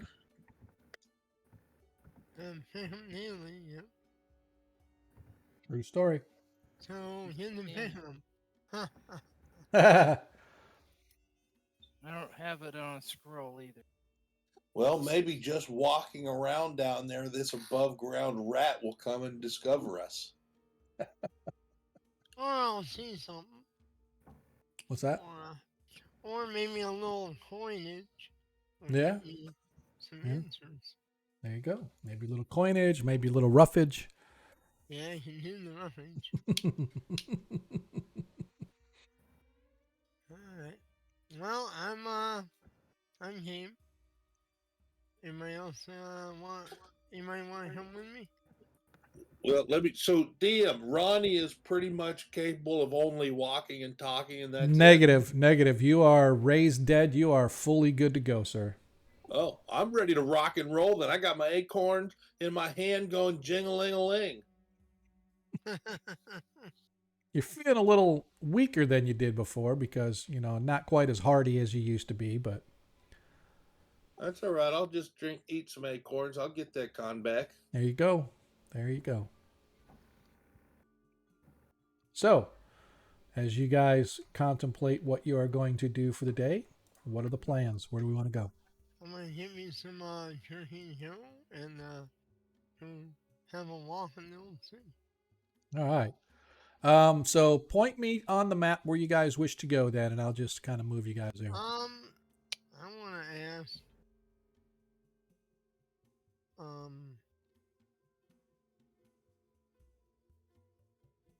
wanna ask the owner of this. Yep, Gruinab. Yeah. The hill giant. Yes. Yeah, he might know some so where you know anything about the old city? Oh, old city bad. Old city stink. No go there. Bad news. Yeah, I suspect it's probably gonna be trouble. Hmm. You know any place that might be trying to small rodents of an unusual sort? Somewhat. Sorry. Small rodents of an Oh, no, I unusual don't. sort. Rats. You want rats? Just go to Old City. You just go in here. Just check every place. Is Old City is not great place, but there are lots of business, factory, warehouse. It's the Old City, right? But Yeah. Where's the warehouse area? Right now? just right down Processional, right down Middle Street. There's plenty of different establishments. The old bathhouse, the different warehouses. There's much still there. Still a lot of businesses there. It's just Old City is stinky, smelly. I like the new city better. Oh, of course. All right, thank you. Yep. Here's a question. Here's an answer. I hope. We know the time frame that his grandfather kind of operated, right? Yeah. Was the date in the book of when No. this all happened? No, Or not wasn't even it? Not even a time frame. No, about 50 years ago. So 50 years ago. roughly, yeah. So we can eliminate any buildings newer than 50 years, let's say. Oh yeah. Yeah. So if there's an old like a accounting office that was done for taxes or something like that, maybe they would have the information of what buildings were around 50 years ago. So, yeah, I have a question. Mm-hmm. So, what are without me taking out which I have it like right behind me, Mm-hmm. City is very hot stuff, because I have it for my game. Yeah, no worries. What are the T's and the S's? So S stands for the slum district. T is what they call thieves district, right? Okay. A is for artisan. F is foreign quarter. C is Clerksburg, i.e. college town is what I call it. Yeah. G is for the garden quarter, and H is high quarter. So H is tend to be like your Yeah. political upper crust. The G is sort of the high end society. R is the river quarter, and the foreign quarter kind of mashed together, right? Dock workers type stuff. Artisans is like your day-to-day woodworkers, wood carvers, shopkeepers, and stuff, like a lot of that type of stuff. But So, at the same time, Yeah. the same. Sorry, at the same time, just because it's T doesn't mean it's thief related, right? It just means Yeah. it's in that area. Yeah. Yeah. Well, that. Yeah. So that means, um, if we went down the main area Mhm. from the CG8 gate, Right. and we can look on both sides there and see if there's anything that stands out or any signs, Right. and then if need be, go into the slum district. Yep. Yep. So, Maybe somebody left a brass placard that says, "This is where what's his name's grandpa met and found the tunnels." Dude, I like how you think. Like how Flashing you. neon sign right here. Hey, man, I've seen The Mask. It could happen. Yeah. TPK right here. Yep. Yeah, TPK right here. Come on down. All right. All right, let's head to the gate then. Okay. Gear up and head to the gate. All right. Takes you guys a few minutes to get to the gate, but as you get there, it's known as the Black Gate. The It's compared to the other gates, it's actually a little big. The interior gates tend to be actually a little bigger and stronger than the exterior gates, if you can believe that. Um, like the main entrance, the main gate at the CG1 way down here in the south, the Black Gate here in the middle, as well as the Garden Gate up here right in the center. Those are all rather large gates that stand a little bit taller, a little bit thicker. It's a little more heavily guarded as that you can see as you step in, because you've been to some of the other gates, the Wharf Gate, etc., and St. Cuthbert's Gate, whatever.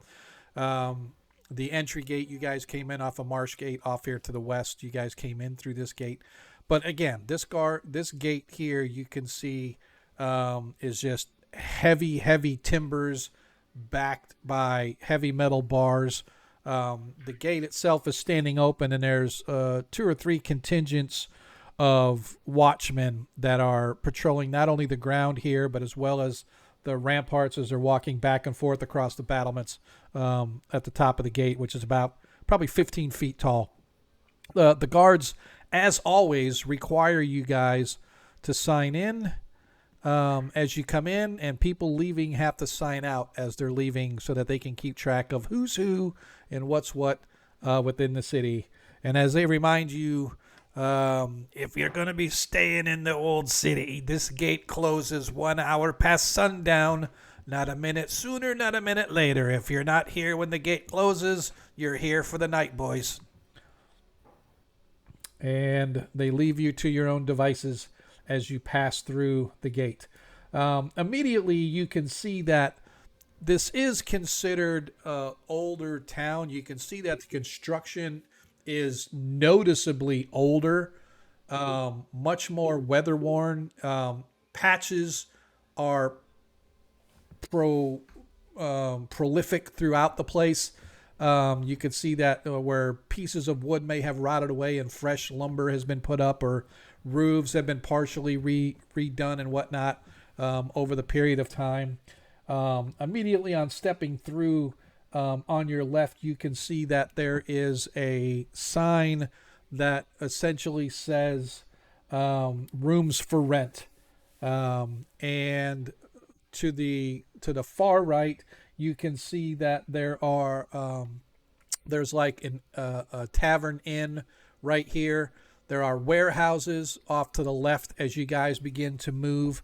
And even though this is Old City, and they don't call it the thieves section or the slum section, they just call it the Old City. It's just for demographic purposes. That's why we separate it into the different quarters and whatnot. But anyway, the main road itself is still fairly well made. It seems to be fairly well kept. The processional is what you guys are on. It's the main road through town. You can see that there is a stream that you have seen up in the garden quarter and the high quarter continues to run down here or it runs from here up there. You're not really sure, but you can see the stream sort of running through this section of town as well.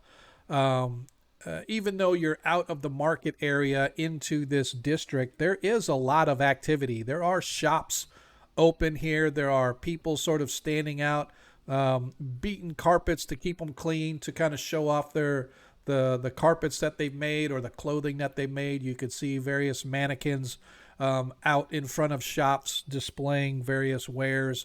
You can see that it is a very vibrant community of business. A little bit stinky and smelly, because you can notice on the left-hand side as you come by, there are various warehouses with their doors open, and you can see various products, produce, grain, fish,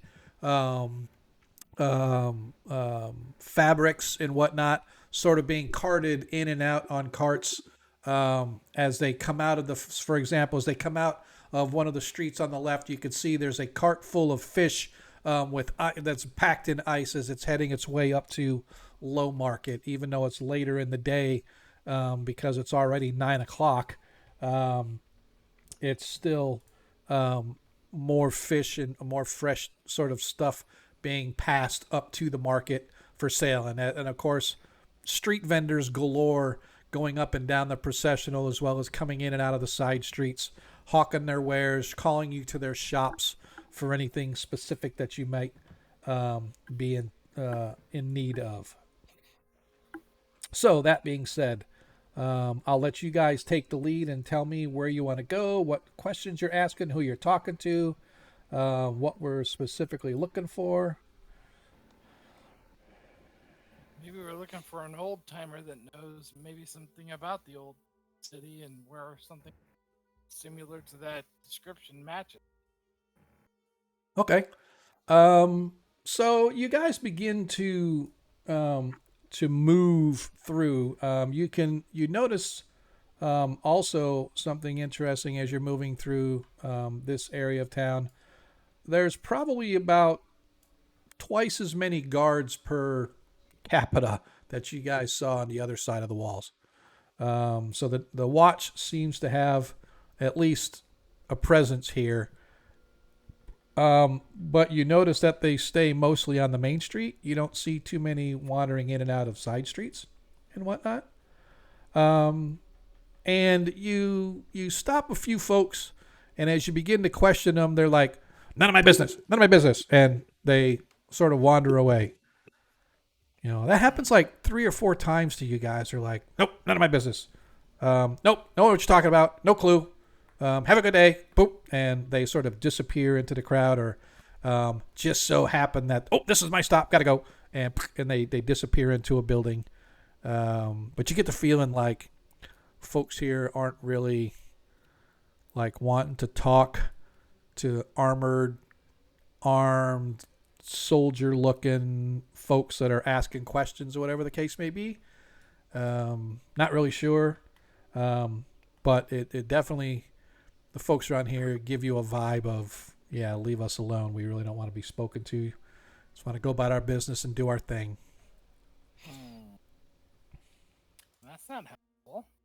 What about what do you guys think about going to the tavern and trying to find somebody there that might maybe plied with some heavy drink, might spill the beans on what we're looking for? Yeah, Well, I'm looking. What's that room? We want to not attract attention either. Right. So, Just a bunch of adventurers getting drunk at a bar is not a big attention Yeah. grabber.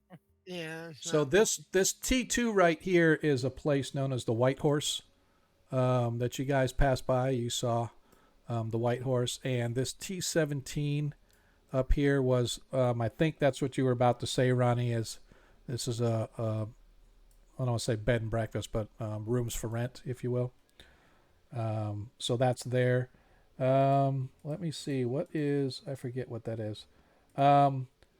This building here immediately catches your eye, Deglin, as the smell of hops is very strong coming out of there. And you can see the black smoke sort of billowing out of it. and you can see that a big sign on it says Greyhawk Brewery. Oh, we need a tour of that if for anything other. But so again, there's various places you guys can go. There are establishments if you guys want to go to a tavern, if you want to go to a warehouse. There's literally all kinds of places around that you guys are welcome to like take a look at, right? So like I said, I kind of leave it up to you on where you want to go. You want to talk about tavern. Like I said, sounds good. It's always a good place to get rumors and stuff. But I'll let you guys decide where you want to go. Mine's T15. I believe that is at the bathhouse. Sorry, let me double check. I never remember these. Actually, no. That is that is a burial house. It's a mausoleum essentially. Oh, mine's T6. Right in behind it is another inn called the White Dragon. Well, let's try that one. Sure. And then we're near mausoleum and a liquor place. Do we know what Tango 13 is, DM? 13. Where is that? It's that big giant building. Oh, way down there? No, you guys have not got down that far. So unfortunately, I can't tell you what that one is. Although, when you get down there, you'll find out it is the public bathhouse. Ah. They got to have tunnels down there to get the water out. So, Yeah. where we headed then? We're gonna head to T6. all right. You guys eventually I don't even know. I think this is I don't know if this is one. I just want to look and see because I like to kind of keep the canon here. So I don't know for sure if this is actually one that was originally in the Nope, it's not one of the original ones. Just wanted to check. Actually, it was not the Greyhawk Brewery. That is known as the Millrose Brewery. Sorry, my bad. So, you guys head into this small tavern. It's not an inn in any shape. It's literally just an old tavern. You can see that it has been whitewashed with a heavy coat of white paint and what appears to be dragon scale put onto a sign that look like a white dragon scales because they're very white in color, but they're just kind of nailed to the sign. And of course, the marquee says the White Dragon Tavern, and you sort of step inside to the dimly lit, but not completely dark. There's maybe 3 or 4 lanterns that are kind of hanging up. There's no windows to speak of. The smell of sweat and age is pretty strong in here, although the floor itself is made of wood. It's kind of dirty, almost like they don't bother sweeping it, and people track the dirt from outside. It's now been ground under boot as you guys step inside. Standing behind the bar, sort of wiping a glass with a black dirty cloth, or a mug, I should say, and he kind of puts it up, looks at you guys as you step in as the barkeep. Standard kind of looking human guy, has a smock on. He thick, bushy, unkept beard. Just kind of gives a nod of his head and goes about continuing, waiting for you guys to sort of step up and place your order.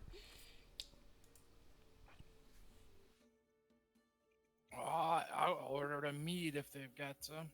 All right, we got mead, and it'd be 2 coppers, and he goes over and pulls the cork out of the thing, and you watch a swoosh as this sort of sludgy looking stuff comes slacking into the mug that he just cleaned, and he puts the cork back in and pops it back in with his fist and slams the mug down. That's 2 coppers, please.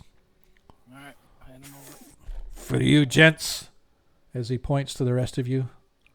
And wine? Sorry, wrong side of town. I got beer, I got ale. I got 2 types of beer, really, and 1 type of ale, so it's up to you. Do you like dark or do you want dark? I want dark. Oh, good choice, lad. And he turns around and same keg, pops open the cork, splashes it into another mug, slams the cork in, slams it on the table. That'll be 2 coppers. I put a silver down and say, He goes, you're looking for change, boy. no, I'm looking for information. Of course you are. The Adventurers Guild is through the Black Gate. Halfway, just go past right before the Garden Gate. On the left-hand side, you'll see the Adventurers Guild. All the information and all the excitement the boy could want. Now I think there might be some here that I might want. Oh, okay. So he sort of bites the coin a second. Sort of nods. Give me my plans at the mark on the letter. Okay. Do you know this? Oh. Someone sending you love letters, are they? Yes. What's the weasel got on you that you need? I want to find him. Or her. Oh, you're in the wrong side of town. Weasel's up there in the foreign quarter. It's the guild master of the foreign quarter. Well, thank you for that. All right. Don't. Looking around, is there any dwarves in here? No. No, all human. You keep your change. Oh, I planned on it. Information ain't cheap. No. Of course not. To answer your question again, no, there are no dwarves. They're all kind of humans. And there's only like 3 of them in there at that. 2 of them appear to be like drooling on the table with their heads down. The other one's just kind of staring off into space. Every 2 seconds takes a sip of his ale or whatever he's drinking. No blue cloak, I presume. No blue cloaks. No. Wouldn't that be fun? Yeah. How old is the barkeep? Probably mid-30s, early 40s. All right. He wouldn't. So he said foreign corner. So that's Well, That's right. Yeah, you guys just came out of the foreign quarter, yeah. I'm just trying to think of where else we might be able to find information. Well, he just told me what I wanted to know. Well, yeah, that's, No, he told you who sent you the note anyway. Yeah. Yeah. Well, I mean, yeah. They might have more information, or they Right. might not. Right. No. What's his? How did he find out about this? And there's a whole thing we got to go through about that guy. Yeah. Well, I mean, But since we're already down here, I was just trying to figure out some way of discerning at least a portion of the old town that Right. start Well, searching on. Well, right Is there an across. abandoned section? So interestingly, not necessarily abandoned, but as you guys were walking when you first came in, you smelt this really. Ronnie really noticed it before all you guys, because to Ronnie it smelt like a forest had just burnt down. Right? That's the smell that he got, and as you guys kind of looked over when you first came in, off to the left, you could see there was a whole section of town that looked to have been burnt to the ground. Recently, or No, probably not. But it's still it's enough to where the wind kind of blows and carries the rotting wood and whatnot with it. well, it couldn't go hurt to check that out. Okay. So you guys sort of pay your tabs, take your information, move your way sort of back out into town. we going to continue like into town, or we're going to kind of start heading back and again, still asking and poking around, talking to folks and whatnot? I think we should stick around here looking for something. Right. Maybe check out that fire burn section and see if we can. Okay. You know, So, where are we headed then? So you just tell me. I say go to the fire burn. Anybody else? Sure, I can live with it. Yeah. Okay. Let me double check just to make sure where the. And if we see any old timers up there, ask them, hey, what happened here? Right. So you guys begin to move your. I think it's on the. Let me check really quick where the. Nope, of course not. It had it on the original map, but it doesn't have it on this one. I just want to make sure I got the area right because it's not actually labeled on the map anywhere. Okay.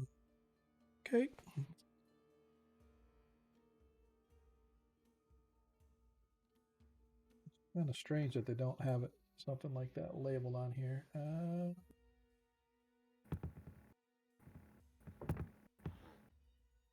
Yeah, because it's like right in this area right here. So as you guys begin to sort of move your way, you're passing through like these warehouses and stuff. Like I said, you've got the warehouse here. You got a fish warehouse as you guys are going past, and eventually you get up to this burn. And as you're sort of talking around and asking folks, you do pick up little bits of tidbit information here and there, right? Nothing like major. The big thing is that the City Watch has a good presence here, but they tend to stay to the main streets instead. The guild tends to run the streets here, although between the Thieves Guild and the Beggars Guild, nobody's really sure who has the power. You can one of the things that you guys sort of pick up as you're sort of asking, the one of the fellows sort of looks and he kind of looks you up and down, and he looks at Talisic, and you look like a good man. I can see that you are a humble servant of the good Lord St. Cuthbert. I am a follower. It is good that you are here to investigate these things, because the City Watch, they don't come around here very much. Well, we see them all over town. Yes, but they never come to the areas of the burn or the warehouses or anything. There's something strange afoot, I can tell you. I've lived here my whole life, and while businesses, particularly the warehouses, they tend to work late hours. I have never seen folks that come in the wee hours of the morning and then leave. It's not like they're workers that are working and then leaving during the day. They come and go all hours of the night. So if you're wishing to investigate this strange goings on here, I don't know how the city found you to tell you to come down and investigate these, but I very much appreciate it, because I've told the City Watch many times I don't feel safe in the early hours when I'm trying to get my business ready to get going, because who knows where these folks are coming from or what they're up to. Could just be boys late night doing boy things, but I don't think so. Which business is yours? Oh, I own the glass shop right over here. And he sort of points you guys over in this little small shop right here. There's looks like he's a glass blower of some kind. He provides glass menageries and stuff like that. Okay. Marijuana pipes. Yes, Yeah. sir. Yes, sir. Hashish is your friend. Where do you usually see these strange persons just showing up? And is it the upper street or lower street? Usually the warehouses. Like sometimes it might be the produce, or sometimes it might be the fish or the granary. There's folks that come in strange hours all the time. Have you ever noticed any tunnels in this area? Tunnels? No, city got sewers, but no tunnels. As you Okay. guys are sort of standing in the area you're in, you can see it's called the Great Burn. And literally, it has a description here that I can kind of give you guys for the, at least I think. Let's see. Where are we? Well, you're looking for that DM. Ronnie's looking for teenagers and young people that look like they may have, been recruited into a new cult. Right. Interestingly, no, you don't see young folk anywhere. At least not matches that description. But you can actually, as you were coming up to it, you could smell the great burn long before it actually came into view. You can see, as I said, residents around here going through their kind of daily business without apparently noticing that there's this gaping black void in the middle of the neighborhood. Um, as you approach the burn, you realize that maybe as many as 24 buildings were probably consumed by the blaze. You knew that the fire was large, but you didn't expect it to be quite this large. Um, doesn't look like there's ever been any effort or whatever made to clear away whatever's rubble, because you can see stone, brick, timbers, sections of wall and roof lie in just this like a big heap, like everything just sort of collapsed on itself. And Talisic tells you that the Lord Mayor at the time decided that clearing the area would be more dangerous than just leaving it. You can see that there was a small fence, probably 4 feet high, constructed around the entire site to keep kids from wandering in accidentally. Although, as you know, kids are probably want to be kids and climbing over things and whatnot. I dare But you it's to stay overnight. yeah. So, and as you guys sort of stand there, this man bids you good day and wishes you well in your search for whatever it is you're looking for. But I'm telling you, if you're wanting to make a name for yourself in this city, find out what's going on right under our noses. I know there's something not right going on here. Understood, and thank you for your information. And with that, we are going to take our break, ladies and gentle persons. Appreciate you guys hanging out with us. For those that know, we typically take our break right about now. It is a well-earned, well-deserved, investigative 15-hour break. In the meantime, we are going to hang out and listen to the smooth, silky sounds of our very own monkey boogers. Hopefully, if we can get past his ads. I appreciate you guys hanging out with us. Let me bust out my Saga of the Old City. There you go, dude. Let's find out what the hell's going on here. But we will be back in give or take about 15 minutes. Like I said, I appreciate you guys hanging out with us. Hopefully the party will figure out where to go or what to do next as they investigate the old city now that they have come across the Great Burn.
Suenan las campanas y empiezan los ahorros. Puede ser fin de año, pero en Sedanos el sabor siempre va primero. Con nuestro menú de catering para las fiestas, siempre encontrarás una gran variedad de opciones y sabores para cada ocasión especial durante esta temporada, entre el Día de Acción de Gracias, a Nochebuena y Año Viejo. Nuestro menú tiene todos los clásicos y también platillos nuevos para deleitar a tu familia. Te deseamos felices fiestas. Ordena ya en Sedanos o por sedanos.com.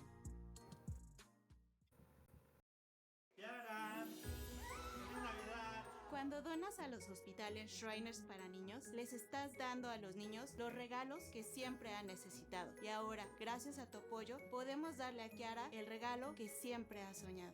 Gracias a tu apoyo, ahora puedo tocar el piano para mi familia. Solo toma un minuto para donar en amortrainers.org y compartir el milagro de la Navidad. Por favor, visítanos en línea para donar ahora.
And I'm sorry I had to do it, but I had to cut off Monkey's music. So I do apologize. So Or are you getting to and the dirty part? no, just had to cut it off. But pretty much everything that Monkey has to do is dirty parts. So I don't want. I wouldn't know where to stop or start. So, but I appreciate you guys hanging out with us during break. If you are just joining us, welcome, welcome. Our party is deep in investigative territory as they are trying to figure out something about this mysterious cult of a being known as the Falcon, which the party has now come to realize is some kind of a snake woman that can transform herself into other creatures, much like Ronnie Noblight can do as a druid, where he can transform himself into beings and whatnot. This creature apparently can do that as well, although the only she probably knows guitar as well. The only being that they've seen her transform to is either her human self or a falcon, which is how she got her name. And so the party has discovered that many, many years ago, this evil cult of Ayus was trying to establish itself beneath the free city, and they held secret conclaves and whatnot beneath the city and the old city, apparently, where they were convincing young, aged folks to join their cause. And so, not really sure how they did it or why they did it, but obviously, the more that they had in the cult, the more power that they would begin to flex. But fortunately, a priest of St. Cuthbert noted what was going on with the children, brought it to the attention of the church. The church then sent a group of individuals, including Talisic Thraden's grandfather, Talamar Thraden, to capture this fiendish creature or kill this fiendish creature. But the magic users involved felt that rather than kill this creature and it could potentially be reborn elsewhere or resurrected or whatever the case may be, they felt the safer bet was to encase it in some sort of a magical globe and send it to its own plane of existence where it would live out the remainder of its days forever and ever, for eternity. And so not really sure where that is or what's going on, but that ties directly into the visions that Varys was having in his dreams of this conclave of blue-robed individuals chanting and murmuring and trying to raise this globed thing from the ground, but were unsuccessful in doing so. And so apparently that is what this cult is doing. And so the party finds themselves in the old city outside the Great Burn as they look, or as you look, as I described, this dozen or so buildings that were engulfed in flame and just left to sit there and rot. And rather than rebuild, the city felt it would be safer for some reason just to let it sit there. And so they built a little cute little 4-foot high fence all around it to kind of ward off the children. But during their investigation, they did discuss with a local how there has been strange things happening in the wee hours of the night. He tried to report it to the City Watch, but the City Watch apparently has not taken any notice, and now he thinks that the party is there answering his request. The city has sent these heroes to investigate the strange goings on, not knowing that the party is there for a completely different reason. But be that as it may, this shopkeeper was happy that the party was there, along with Talisic Thraden as a city representative. And that is where we find ourselves now, players, as you stand gazing upon the remains of the old city and the Great Burn, as they call it, What do we wish to do? It is perhaps 11:30ish in the afternoon, right around noontime, I guess, in the height of the day as the businesses are booming and moving their goods in and out of all the various warehouses. You see folks moving up and down the alleyways and the streets going into the various structures and whatnot. A lot of places here, though, you can see are relatively, I don't want to say completely abandoned, but semi-abandoned. What's that? So what's T19 and T21? So T19, you don't know. It looks like some old, some old, maybe a great hotel of some kind. T21 looks to be boarded up mostly, a bunch of broken windows, but it has a sign or a large statue sort of sitting up on top of the main part of the roof area that looks to be a symbol of the city or the old symbol of the city. So maybe this was like, I don't know, old office building or maybe like one of the original. All right. And this is all burned as well? No, that's not burned. These are still intact. Where you guys are, like right in this zone right here is where the great. All right. Yeah, right in here is like the great burn, and it's fenced off all the way around. Can we see the ground, DM? Where yeah, you can see some ground, but a lot of the stuff is just kind of collapsed on top of most of it, so it's few and far between as far as what you can see as far as the ground. It just looks like everything just sort of collapsed on top of one another. Well, that T21 sounds pretty interesting to Ronnie, you guys.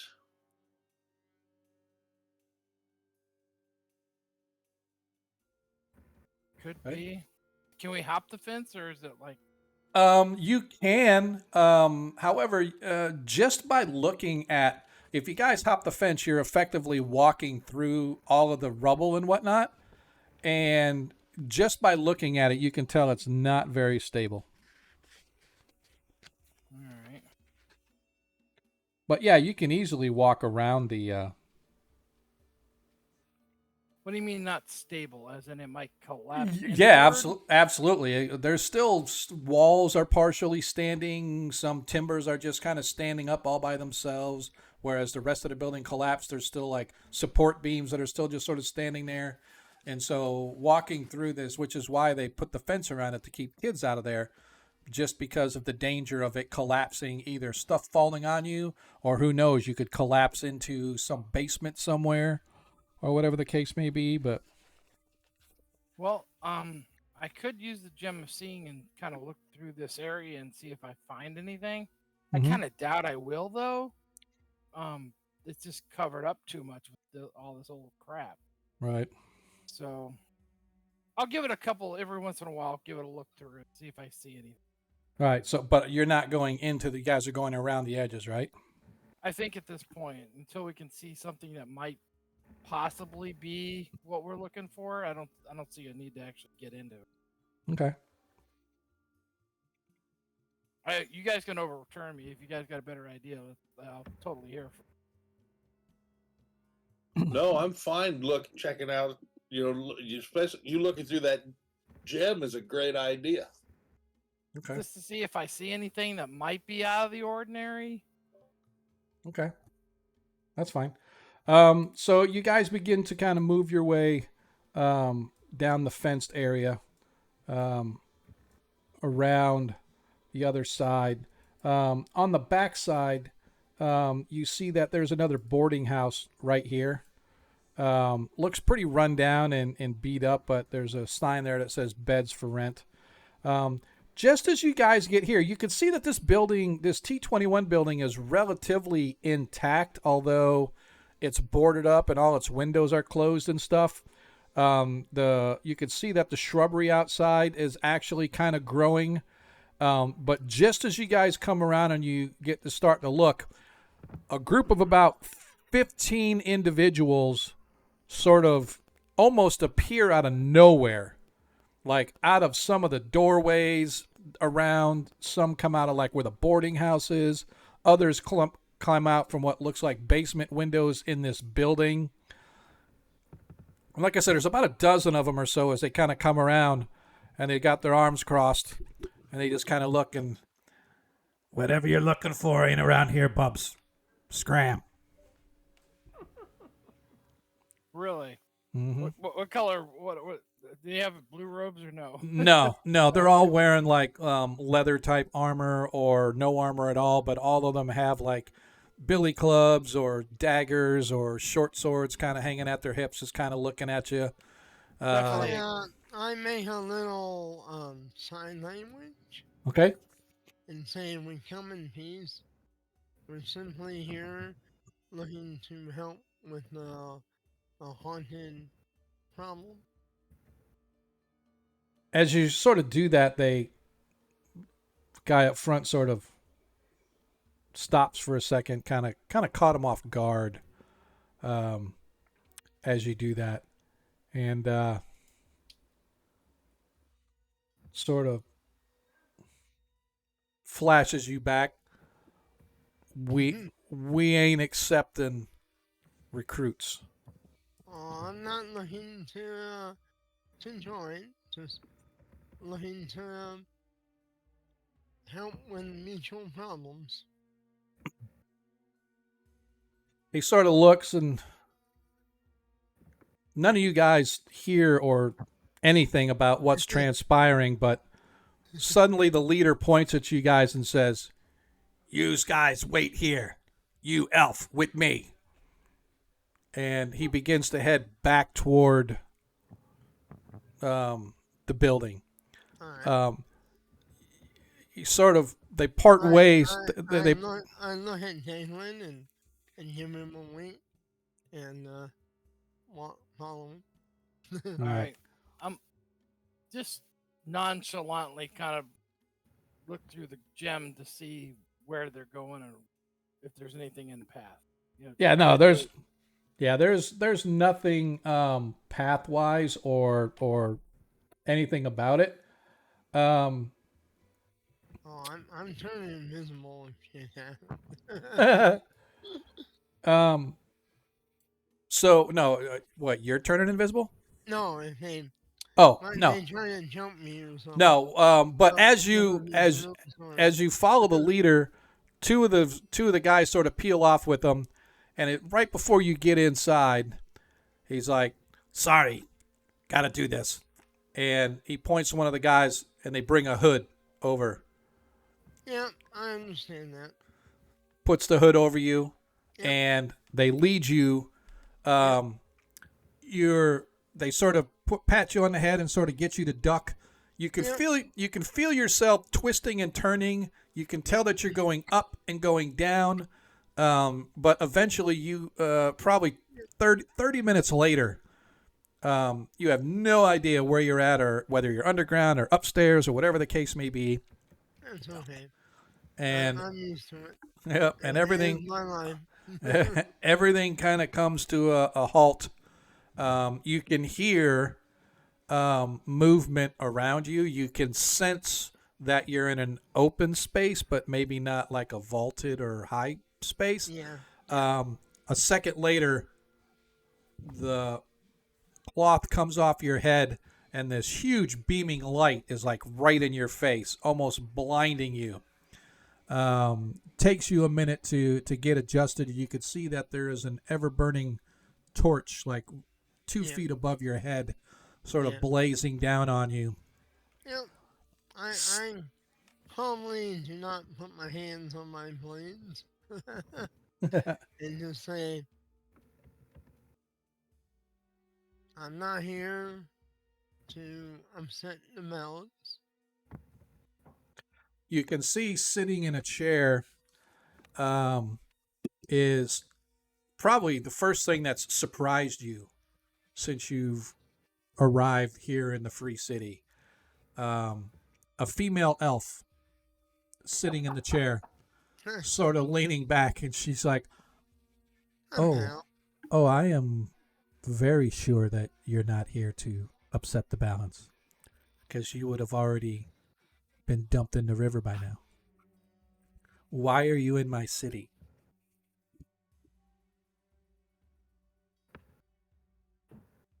I'm actually working for the Church of St. Cuthbert, but not That in is not a great conversation starter in a place like this, my friend.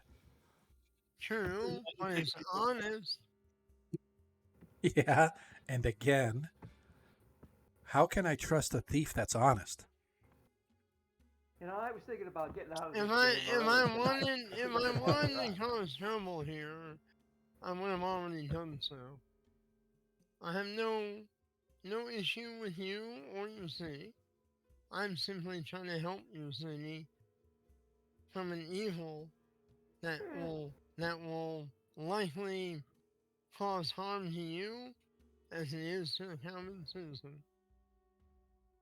She sort of leans back, and as you kind of look around, you can see there's about a dozen guys in here. It's not like it's a crowded place or anything like that. You're in what's obviously some kind of underground Oh yeah, room. yeah. Kind of reminds you of a courtroom, in fact, Mhm. where she's sitting where the benches might have been, or where the judge might have sat at an elevated bench, but she's on a little dais now. We And you're were kind we were simply here to we heard about trouble and we came to look at the damage in this part of the city. so We're just you've seen the burn. Is yeah. what else is We it you heard wish to see? oh we heard there was some haunting or something. Some haunting. So yeah, ghosts or something. Might be the dead people She sort of smiles. walking around. She sort of smiles and she's like, We have experience in these matters. "So the church, who specializes in dealing with the dead, is going to send you and your friends to take care of the dead that they should specialize in taking care of?" I'm not quite sure I believe all of that. Oh no. We're looking for information and we just came over here to look for it. It's not we heard you know about the ghosts and so we were taking a look around. Simple as that. How And big are of a you fella is this person? you have no idea because you're not with them. You guys are Yeah. all outside. Yeah. So Uh, I'm you I'm are I'm I'm no beginner thief, so I'm not worried about all the little minions. right. No. So she just sort of sits and she says, "So, are you satisfied with your investigation into our paranormal environment?" Oh, we were just looking around when your humans decided to interrupt our looking around. Oh, We didn't. my boys are very, very territorial. They don't like anybody coming around their house Oh uninvited. well, we didn't know. We didn't know it was your house. Yeah, We'll now we'll you do. simply walk on by. Yeah, we didn't mean no harm. Okay. She kind of gives you the once over. If you do happen to become involved in something that is fortuitous to your pocketbook, of course, you know we would request that ample tithing be made to the establishment. Oh, Operation fees, of course. of course. Could I get the terms of that so I would know it ahead of time? Oh, it's simple enough. It's 10%. Fair enough. Good. So I'm hoping to see you again then, friend. Oh, I'm sure we will meet again, hopefully on more cordial terms. She sort of smiles and nods. take them away, boys. And suddenly everything's dark as once again a hood is Yeah, yeah. brought over, and I knew that was going to happen. probably maybe 10 minutes later, you find yourselves back outside Yep. amongst your friends. It's always refreshing to meet the real ruler of a city. As you guys watch, probably 45 minutes go by, and Varys comes out. You see that they sort of lead him out from one of the steps from like a basement, sort of like those old time farm storm doors where they kind of yeah. up and, Yep. and kind of coming up out of one of those. Baldur's Gate 3. Yeah, exactly. And as he comes out, you see that they pull a hood off, and once again, your eyes take a few minutes to adjust. But you can see that the group of individuals outside is significantly smaller. There's probably 3 or 4 of them that are just sort of standing around outside, eyeing your companions suspiciously. When the guy that brought you out sort of pats you on the back a little extra hard, says, "Have a great day, Elf. Let's go, boys." And I make sure I'm not missing anything. yeah, no. Pleasantly enough, you find that all of your gear is still attached where it was supposed to be. No dishonest thievery happened. Yeah. But they all sort of fade back into the building. They kind of fade back into the office building. Oh, yeah. Yeah. So I tell my companions we've been asked to not poke around the office, the large boarded up building. It Is it completely within the fenced off area? No, it's actually outside. The fenced off area is kind of, think about it, where it goes right down along T19 to right here, and then around over to here to the front of this building, and then like right up this road. So this little small alleyway is part of the burn, but this stuff over here is not, right? So this first row of 3 buildings right here along this little alleyway, and everything in here between like it and T19. This is the burn area right here. Yeah, so we're outside. We're in. Yeah. We're in at least one Thieves Guild turn. Yeah. Well, we'll keep our inspection to the outside of T1, just looking at those other buildings. Okay. You guys spend about another hour or so slowly walking and looking. Unfortunately, it's so dark, dingy, and it's like dust hanging in the middle of the air, right? Just kind of forms this blanket of lack of visibility, right? It's almost like a haze in there, like how dust kind of falls slowly and stuff, and it forms like that sort of a hazy kind of look. Your eye or your gem of seeing does not show you anything unusual, anything that's different than what it appears to be. It just is what it is. And by 3 o'clock or so, you guys have completely circumvented around and find yourself back up here where you started. All right, well, that was a complete and utter waste of time. As you come around, though, interestingly enough, you see that there are like some kids out now. Like they've sort of appeared out of nowhere, and they're kind of peeking out of doorways and peeking out of windows, kind of looking and staring at you guys, trying to see what you're doing. Like you guys have drawn an interest in some of the kids in the neighborhood. And by the way, it isn't just dead space in the burn. You can see there are animals. Every so often you see like a bird flying in and out of there. You'll see like rats kind of scurrying across, dogs kind of sniffing around, trying to forage for food in there and whatnot, but just nothing that's not what it appears to be. All right, so lost a waste of time. Yeah, you lost about 2 to 3 hours of your time. I wanted to take evil on those kids. Okay. Yeah, you detect no evil. They're kids that are very curious, kind of poking their heads out, looking to see Well, what's going on. I Real suggest we estate. head back and look in the Ford district for the weasel, as I say Yeah, quietly. see if he can give us some further information, Yeah. or because I mean we're looking for a needle in a haystack here. There's Oh yeah.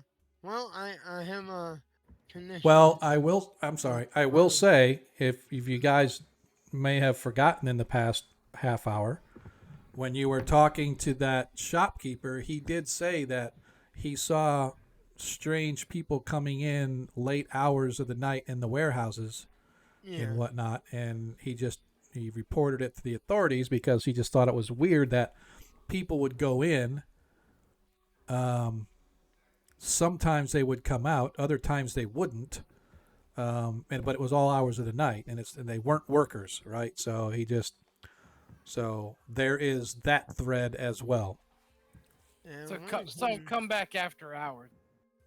right? But don't Yeah. forget, the gate closes an hour after sundown. So we can get a room down here. That's true. That is true. Where is the area of the warehouses?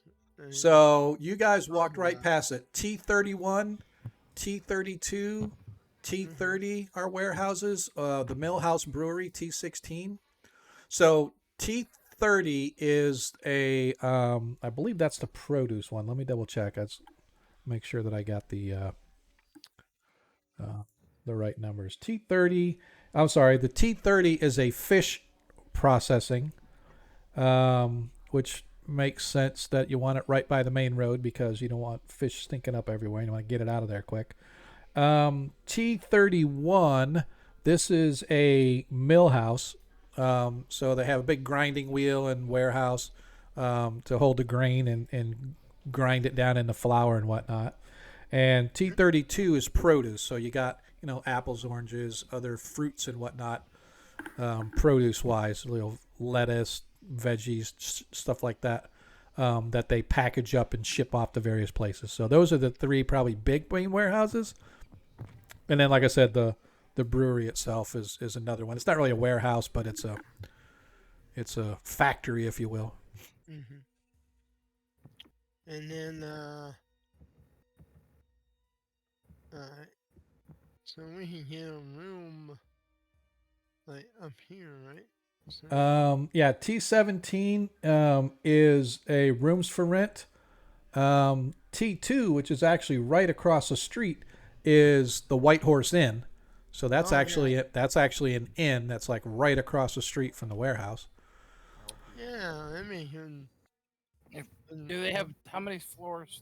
How many stories? 2-story. It's a 2-story. So see if we can get a room on a second story. Yeah, most of the buildings here are all 2-story. Some are 1-story. Most are 2-story, but there is the occasional 3-story apartment type things, but it's not anywhere near the main processional.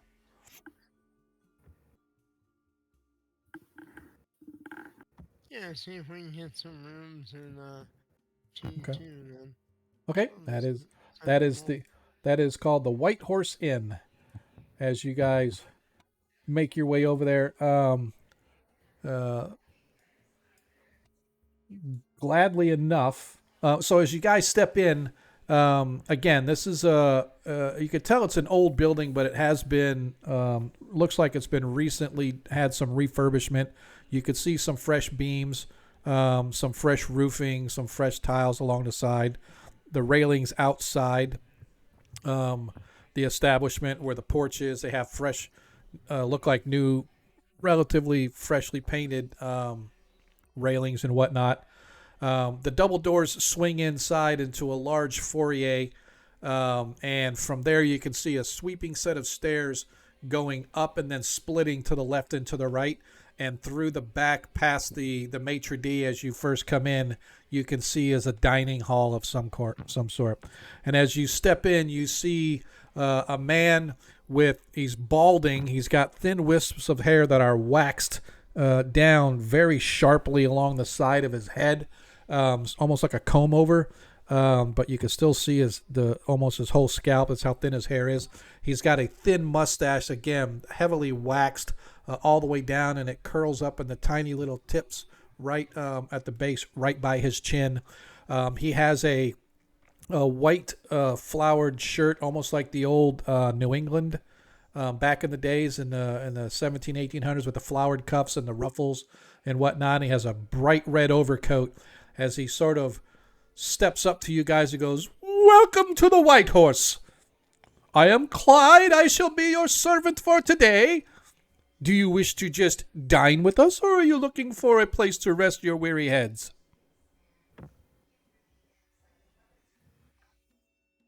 Hmm? Ronnie speaks up, all of the above. So then, will you be seeking one common room for all of your companions, or do you wish to have separate chambers? Oh, we like separate chambers.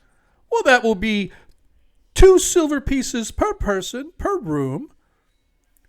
All What's floors. the acorn rate in this establishment? I don't understand. Acorn rate? Could you please explain this to me? Well, coinage is barbaric.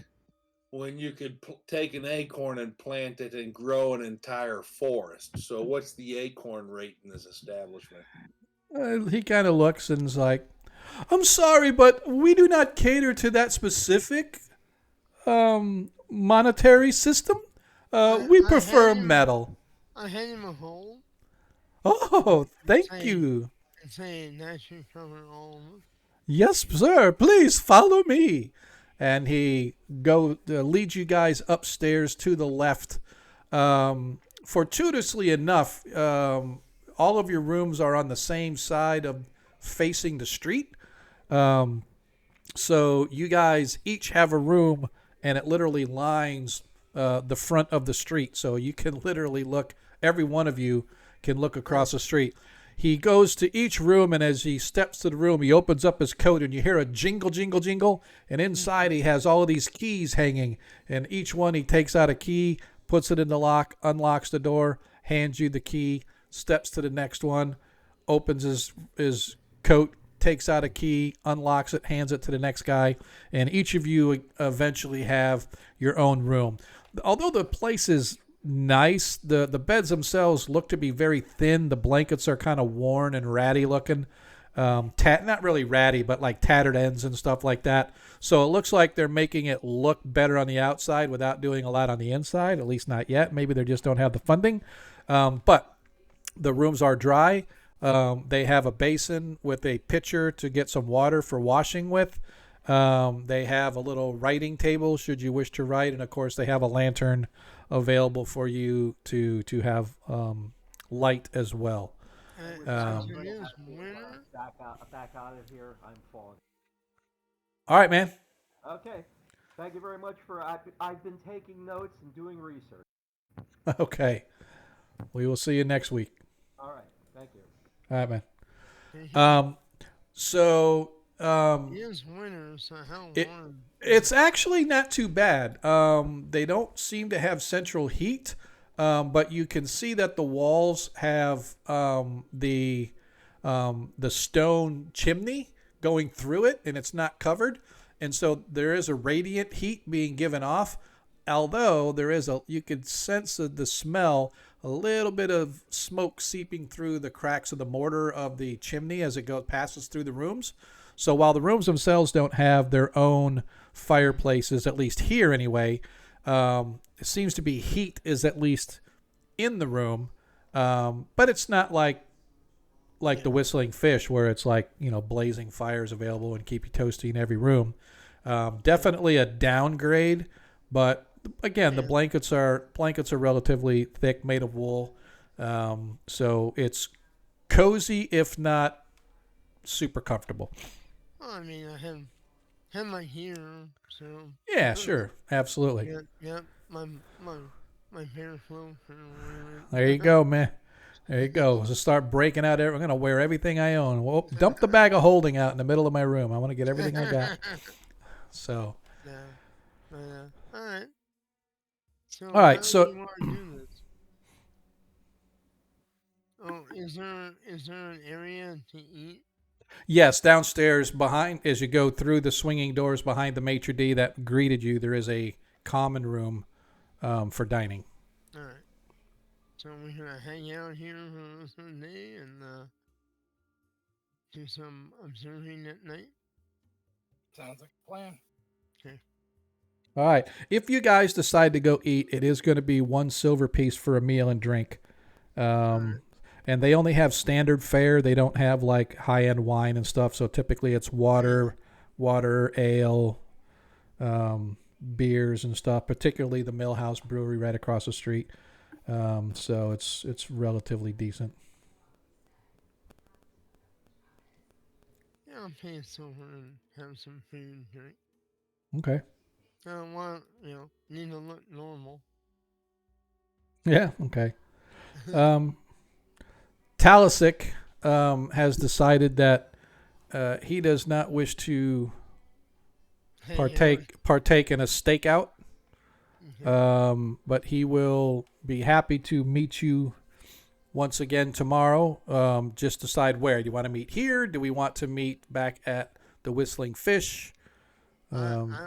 I want him to find out, if he could, where the weasel, like shop or wherever it is in the Horn District. Okay. Since he's headed back up that way. Okay. And then we can meet him up there, I guess. If we don't find anything. Okay. Alright. All right. I don't know what anybody else think. Yeah, that should be. Sure. Okay. And All right. we don't have to repeat things. Right. All right. So you guys begin to kind of hang out and just sort of watch across the street. The first thing you can see is that the right across the street, you can't quite see the back warehouses. So the produce and the granary are a little more difficult to see than the fish warehouse, which is literally right across the street from where you guys are at. But you can see that even though it is a fishery, it appears to be very busy throughout the day. You can see that catch, not as much catch has come in, but you can see fresh things of ice being brought in. But you can see fish coming out a lot. So it's like a steady thing all day long. And then, of course, you can see large wagons bringing barrels of water come in as they use that to sort of splash all the fish guts into a central cistern that they can then kind of clean out. But eventually the sun begins to go down, and you watch as one by one the local establishment lights kind of wink out. To the north, you hear the great grinding of the gate as about an hour past sundown or so. You hear this large cranking as the gates squeal and whine, sort of protesting their movement because they're so happy just sitting still. But eventually there's a loud sort of clang as the gates come together and the heavy bars on the backside close off the gate, locking you into the lower city, the old city as they call it, for the remainder of the evening. The sun goes down and you guys begin your watch. As you look on the other side of the street, eventually you see the probably foreman or maybe owner of the establishment, whatever. The gates, the main doors close, and you can, even across the street, you can hear the clanging of a large metal bar on the backside. There is a little door along the one side that allows individual traffic, and you can see probably around 9 o'clock that night, the final light winks out from the inside, and someone locks the door and departs down the alley and into the city, leaving everything across the street fairly quiet. Excuse me. Let's see. I am just double checking my notes to see what time the gates open up again. So, as you are sort of watching, probably it gets close to midnight or past midnight. You're almost like tempted to give up as your eyes become a little bit heavy, but probably a couple hours past midnight or so, you see movement across the street. And you can see 3 people arriving, probably 10 minutes, but not all together. Like 1 minute there's somebody, 2 or 3 minutes later there's another person, 5 minutes, then there's a third person. As you watch, there's no lights that come on the inside.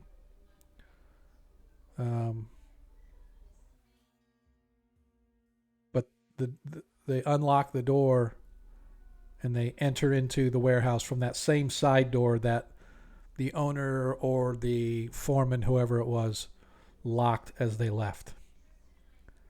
And as you watch 30 minutes pass, 45 minutes pass, suddenly the door opens and you can see 3 figures leave, lock the door behind them, and hurry off in the same direction all together now. You're not sure if it's the same 3 people, but it sure looked the same. They didn't have robes on.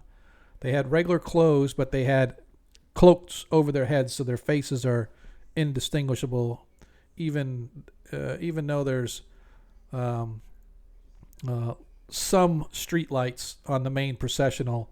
It's still very dark on this side of this. It's not like they light up in the garden quarter that's lit up like Christmas at night. Down here, it's very dark, dank, and dingy, and it sort of is exacerbated by the fact that there's heavy cloud cover and a slight drizzle begins just after they leave. Begins to rain. It's very, very. See, you pick that lock. Of course. Maybe that's what we should all get out. See what those people are getting into. I mean, I can either pick it or use my charm opening. So. Go give it a shot.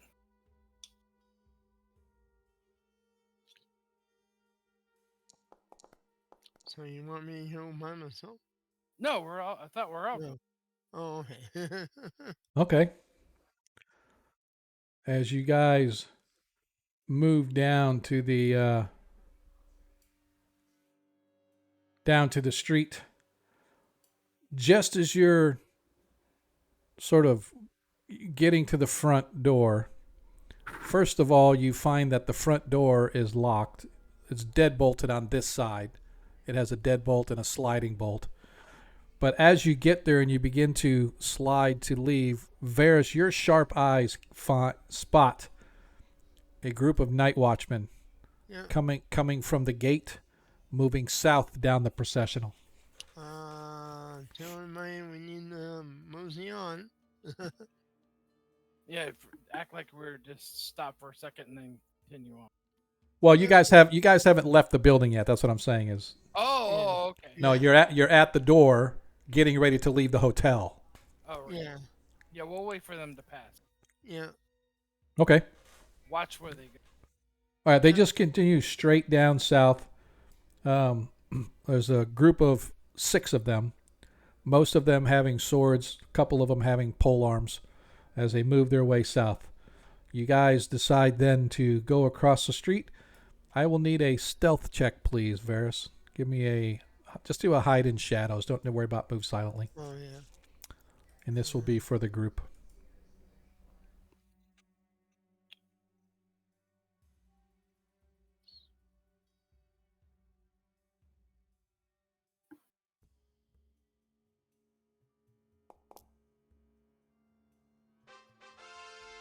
Woo! All right, so you guys managed to quickly move across the street before the guards come back or anybody sees you, and you find yourself standing outside the fish warehouse. You can see that there is there is no light from the inside. But it shows light because I had it for the day. But you can see that it has some large doors here and here, and right here where you're at is this single door. Okay. I can't see it. Is this the one I'm trying to pick? Yeah, there's the. You Are can't there see any anything. I there can. street lights? I'm a No, not here where your guys are. Right here, it's all dark. I'm like, shh, quiet. Mm,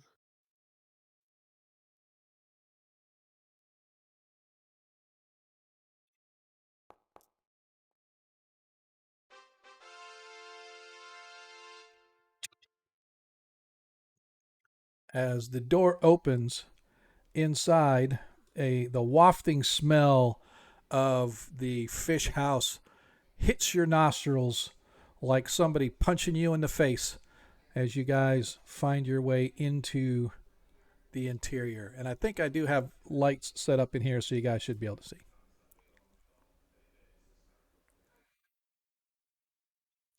come in and shut the door behind us. Yeah. So it doesn't look like we came in here. All You right. got Burley DM? Yeah, I just hid him so you don't have to move him around because Okay. I mean it'd be interesting what they would say is why you dragging this bear around with you in the middle of the night, but you know. Bears So- need to see things too. That's a true story. I do apologize. I guess I should have. All right. So again, this you easily recognize this the as the fish warehouse. First thing you notice as you walk in is it's the smell. The second thing you notice is the meowing, as there are probably a half a dozen cats sort of lounging around in this place. Some of them chewing on the remains of fish heads and fish guts and whatnot. Other than that, the place looks relatively empty. You can see that it's got some large doors here as well as here along the far side that Go to the outside. yeah, those go to the outside. Those are large double doors that open up for wagons and stuff. Yeah. The door you guys came in looks on this side looks like it can be slid open to be a larger door, but it is a single door that you pull the panel. But it looks like if you close the door, you could actually lift it up almost like a garage door to allow additional movement. But again, you can see there are various crates and whatnot in here. There are various stacked things. There's a whole row of almost like I don't want to say a treadmill, but like a conveyor where the fish roll across, and you can see that they slice up the fish and then put it either on ice or in wagons or whatnot. But essentially, that's exactly what it looks like. Is this an upper level up here? Yes, you can see a flight of stairs going up to what appears to be some kind of a corner office or something. Is there any way to tell Is if there there's something? any? Oh, okay. Go ahead. I was just gonna ask if there's any way to tell where the foot traffic. Where the no, the place actually is fairly clean. The floors themselves are swathed with water and dumped. and from what you can see, there's no like foot traffic anywhere because it's all been cleaned and swept. There's no obvious like trap doors or Nothing obvious that stairs you can see. down. Yeah, Okay. nothing obvious that you can see now. I'll let you Jim of seeing Yeah. and take a look around. Yeah. And I think we should maybe look upstairs. That might be an I'm office thinking or the same thing. Yeah. But yeah, check the general vicinity, see if there's anything out of the ordinary here. Um, Okay. Yeah. So as you're looking, as you're walking, doesn't everything appears to be whatever it's supposed to be? So yeah, not really sure. where's the stairs up? Over here, you can see there's a little stair up, a little platform here, another set of stairs going up. What is this right here? Another set of doors or something? Where? Racks? No, that's just like pallets on the floor. Oh, Yep. Yep. So you can see that goes into some kind of an office. This is just like a little stair up and then a little ladder going across that goes over to this platform over here. And then there's some stairs down. So this whole area up here where all this is kind of raised up a little bit. Okay. But it's not like real high, but just a couple feet and stuff. well, check it out. Yeah, I want to look for secret doors and Every stuff. yeah, like every that. so often, just pull out the Jim seeing and scan the area. Okay. All right.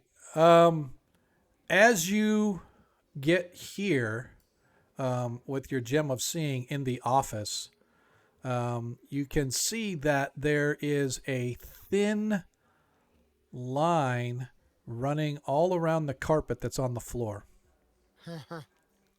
Ah, Nice. tell them to check out the carpet. I take out a sword blade, lift the edge of the carpet. As you see, you can see that there is what appears to be a trap door with a pull handle underneath the carpet. Well, here we go, laddies. Do you want to take a look? Checking for traps first. But yeah. Well, yeah. Check it for traps. Okay. Pull the sheet back up. Probably specifically an alarm. Well, yeah. The mage. Yeah, you find no traps. Let's see. All right, let's descend into the depths. You go first. Oh, thanks. Yeah.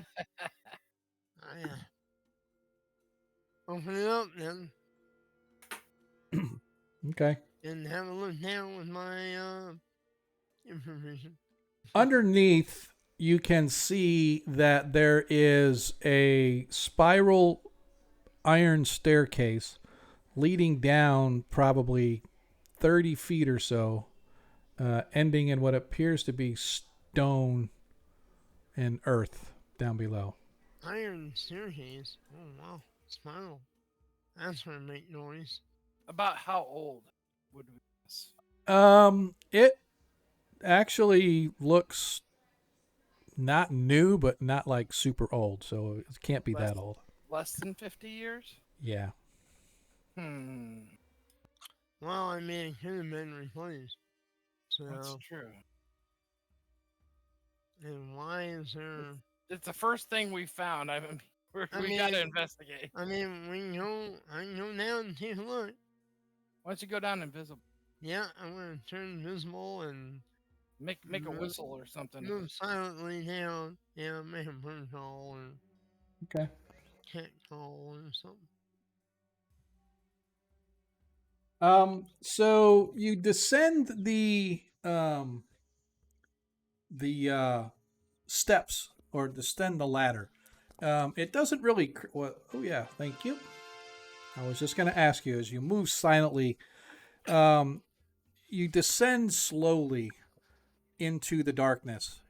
Unfortunately, you guys don't see him as he disappears. Once he gets about 30 feet, he even gets out of Ronnie's view for infravision.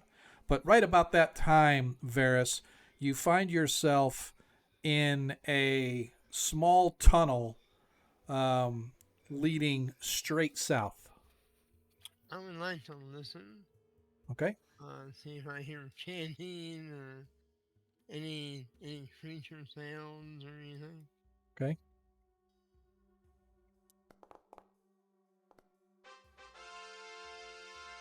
Yeah, you don't hear anything, but you can see that this tunnel has sewer water kind of mixed with it. Oh, okay. So, and you can see you're sort of standing in this little dry spot. Yeah. But you can see that up ahead that you would have to traipse through sewer and sewage. Yeah. This is probably where they dump the fisher remains. But why would they have a stairwell down here? That's alright. And you can see that it goes as far as your yeah. infravision. I'm gonna whistle. Okay. All right, so I'll descend next slowly and tell tell the druid, come get me if I start falling. Okay. As you guys all eventually, or as I should say, as now Varys and Deglin are down below. I would I'm Can I gonna let? yeah. Can I let? Yeah, a land? Ronnie's going too, DM, and the bear. No, the bear isn't going to be able to fit down this narrow. Oh, all right. Well, I guess he's going to have to pull rear guard. Okay. As Pretend you guys, like you're a bearskin rug. all right. As you guys make your way down into the tunnel, it is pitch black and dark. Zadkiel, Deglin, you are blind as bats. Well, As would be the wizard if he was with you. what do you pull out your continual light lantern? Yeah, that's what I'm Is doing. it safe to do so, or?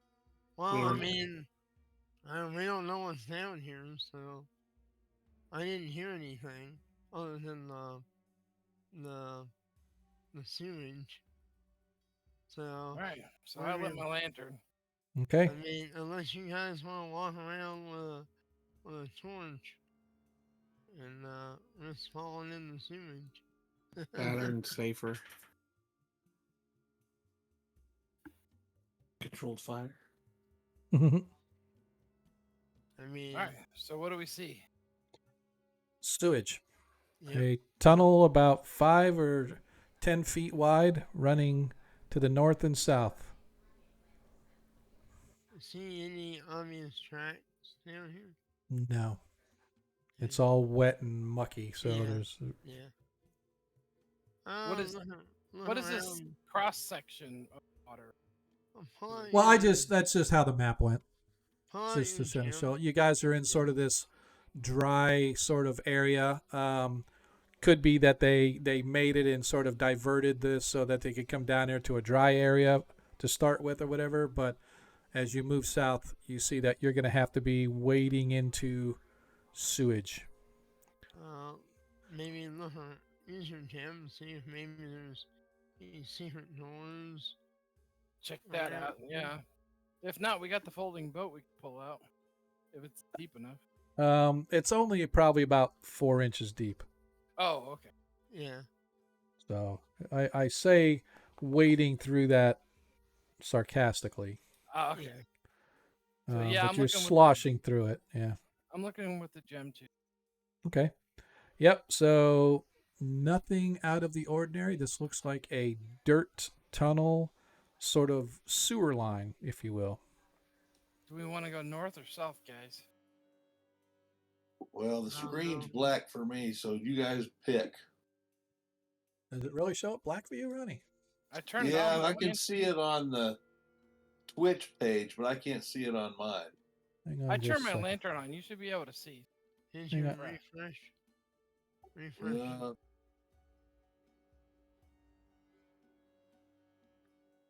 Ronnie, you're human, right? Or you half elf? I forget. oh, he's a half elf. Okay, so you should have 30-foot infravision. I don't know why it would. Oh, that's Baron. Never mind. Sorry, I opened the wrong guy. Huh. That's weird that you don't have. You should have 30-foot infravision. It shows that you've Well, got if you remember, 30. sometimes screens just don't show up. It's been a while since one didn't show up. Yeah, that is weird that it didn't show up for you. So I do apologize for that. But if it doesn't come out, we're not here that long anyway. So hopefully next time we game, it'll light up for you. But worst case scenario, I can always move you. But you guys are in a tunnel roughly 10 feet wide. It's more of a sewer line. It has sort of a curved bottom where the sewage kind of collects, and a stream of sewage running down it, probably 3, 4, 5 inches deep. So it comes up to at least past your ankles as you guys move your way south. So high hard boots should be safe. Yeah, I think so. Yeah, yeah. All right, so south then is, guys, I guess. Yeah, might as well. All right, let's move south. All right. This screen keeps popping up. What? Yeah, All my items and stuff on it. I know. Whenever Yeah. you I click hear on your that. person, yeah, I know. That's one thing that I wish I could stop it from doing that. My recommendation would be to click pop out, move it off to the side, and just leave it there forever. Oh, okay. And then that way it's out of your way. And if you have two screens, you can put it off to one side, and then that way it'll never pop up. It'll always be wherever you want it. So anyway, you guys continue to move your way south, entering into the sewage zone. Continuing looking every few feet or so. Okay. Yeah, as I said, everything appears to be normal for you. Yeah, I'm gonna look around, stop and listen. Okay. Go ahead and give me a listen check.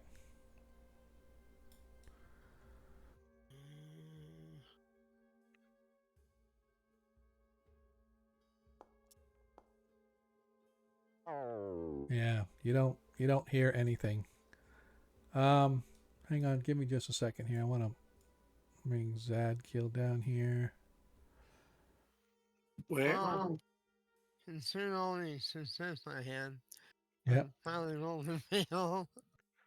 You guys continue to move your way down, finding and seeing nothing. However, you come around a bend, and you come to this area here. Now, although it shows it stopped here, you can see there's a tunnel leading back toward the west. So even though it doesn't show the tunnel here, it just shows the entryway to the tunnel here. You can see the tunnel goes here. And Varys, as you kind of poke your head over and look down the tunnel, you can see. Hello. Good night. You can see that the tunnel branch goes back up to the north for probably 40 feet, maybe 50 feet or so before it splits into a Y. Alright, does it look dry or is it? Yes. No, it's dry. Oh, let's go this way. Okay. I mean, this might be when there's something hidden back here. Yep. As you get back up to where the Y splits, do you want to go to the left or do you want to go to the right? I want to stop and listen again. Okay.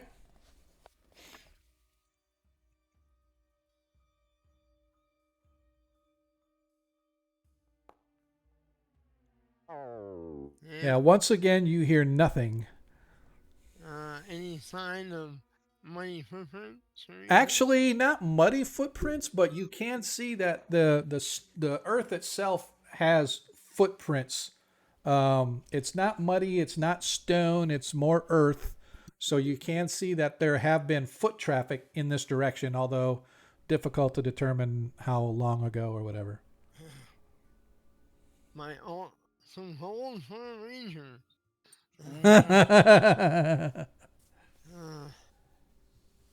Well, left or right? footprints? Follow the footprint. Yes. Yeah, that was the problem. Left or right. Yeah. Well, I There mean, are can we foot. tell? Can we Nah. tell which way the toes are No, pointed? I already tried that. No, so I'm saying the tracks go both directions, right? So it's like, Oh. Let's go back north. okay, So that whatever that would. okay, yep, it's to the right. You follow to the right, and the tunnel seems to begin to slope upwards. Suddenly, it comes to the base of a ladder. Oh. Another Might spiral lead to another. Yeah. another ladder going up. Oh, well. Okay, so we know where that. That must that go into another room. Another warehouse, probably. Probably. But you want to go back now to the south or left? I mean, we might as well, because Before if we go go up, we might run into somebody. Yeah, yeah. We're Um, trying to run into somebody without them seeing. Well, us. yeah. Well, they're gonna. Yeah. So let's go back the other way and see where it goes. Okay. If it goes to another ladder, then we'll have to come back and go north or keep going south. Okay. You Or guys keep work it your up. way back. You work your way back and you take the left branch this time. Again, as you go, this one sort of switches back in a different, back the way it came, almost make a U-turn, runs for about 100 feet or so, and ends in a dirt floor with a spiral ladder leading up. Okay. Hmm. Well, we know there's 3 different warehouses, at least. So now we have 3 different entrances. So we want to go back to the sewage then. The river. Yep. Okay. Find yourselves back at the river. But at least now we know some other ways to go, maybe. Yep. All right. As you guys continue your way to the south. Oops. Sorry. Come on, Sancho. I'm moving along. Moving on up. All right. I'll get Ronnie. All right. Ooh, that was weird. You guys move south for maybe another 150 feet or so.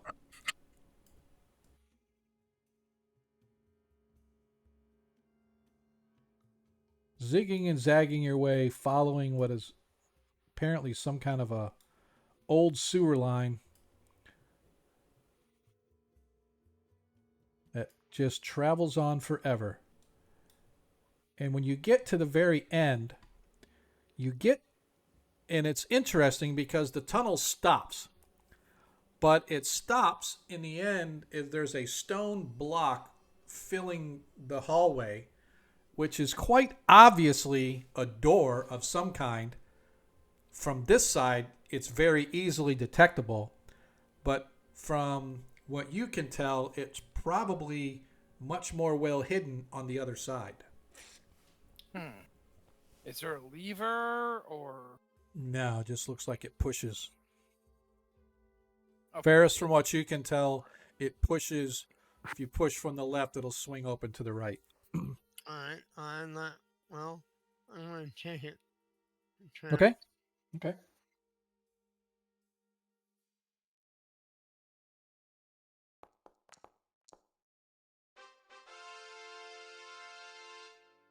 Does that mean you found traps? Oh, yeah.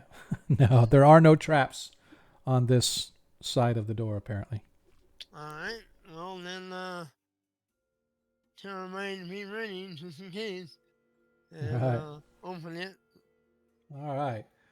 you open this door, and as you expected, um, on this side of the oops, hang on a second, I'm missing something here. Where'd it go? Sorry, hang on. Oh, there it is. Okay. Um, on this side, um, it's a regular door. Okay. On the other side, it is a much better and more well hidden door. What the heck happened? All right, hang on a second.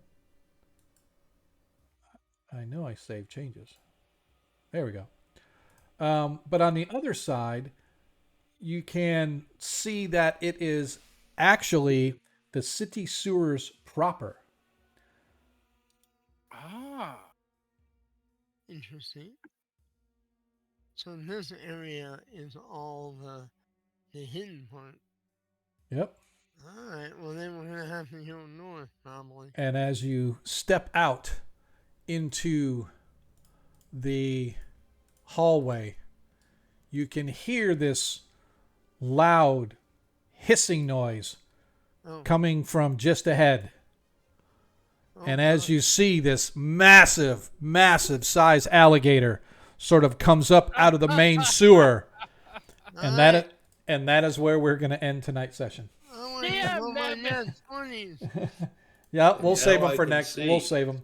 We'll save them for next time. Animal friendship. Yeah, we will. We will Good save night, it. Trip, Diglin, and the rest of us run away. All right. I will. We are going to pause, save that for next game, so that everybody can be awake and ready to go. Feel sorry that our Magi is not going to be here with us, but that's okay.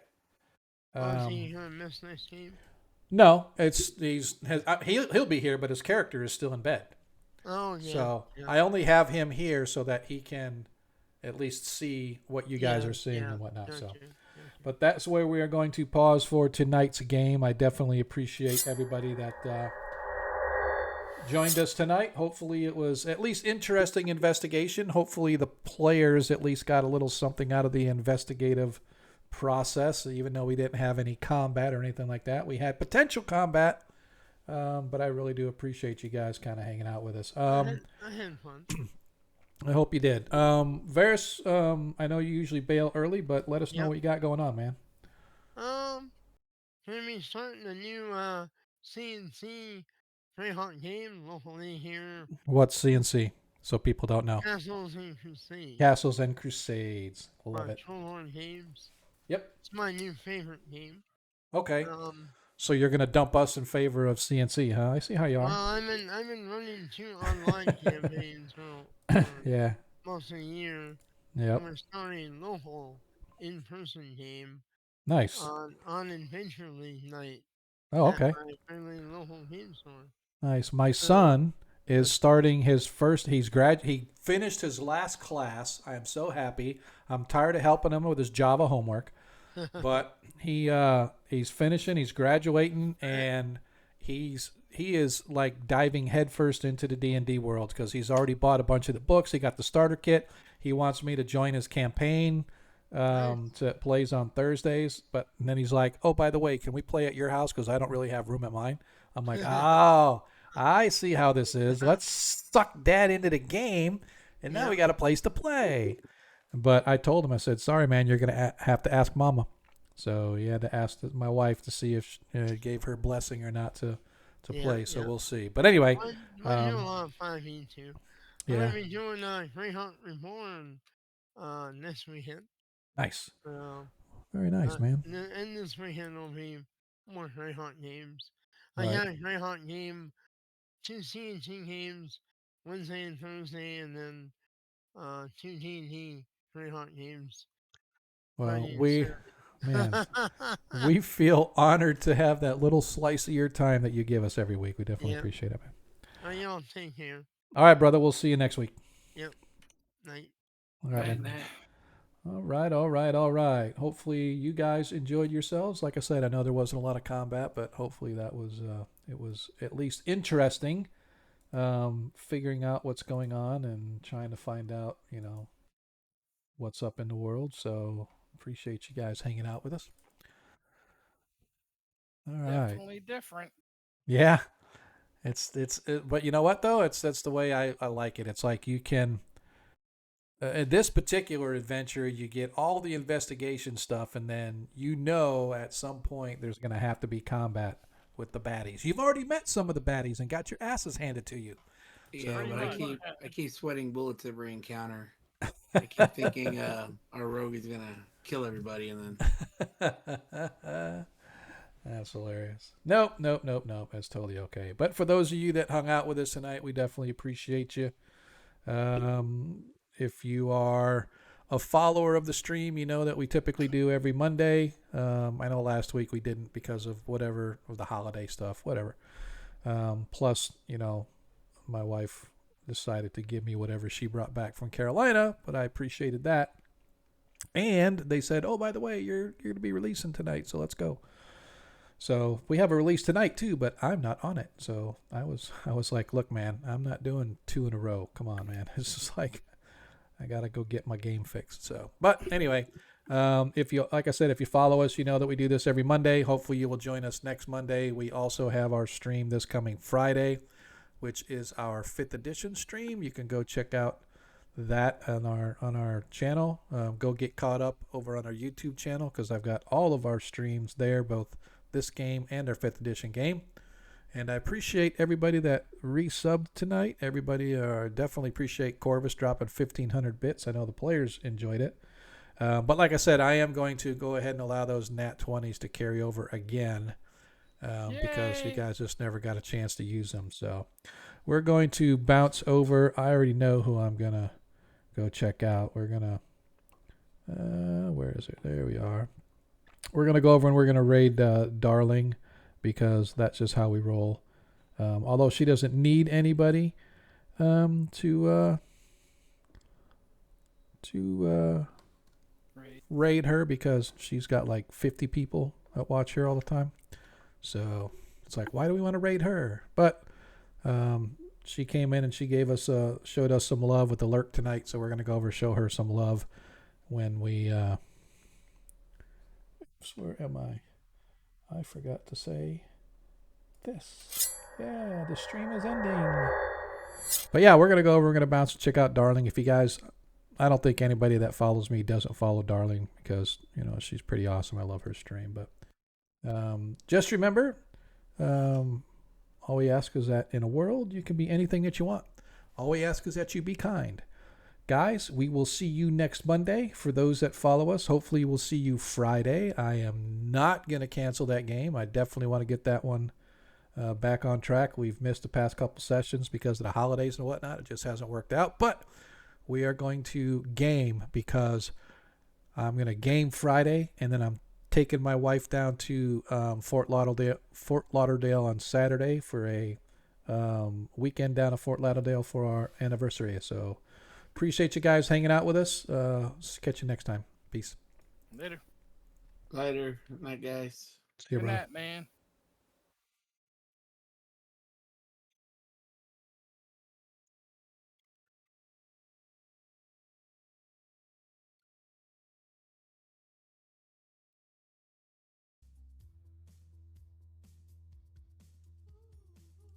Agora! What's up, Agora Quest? How's it going? Thank you for that raid. Hey, guys. How was your game tonight? Did you have a good game?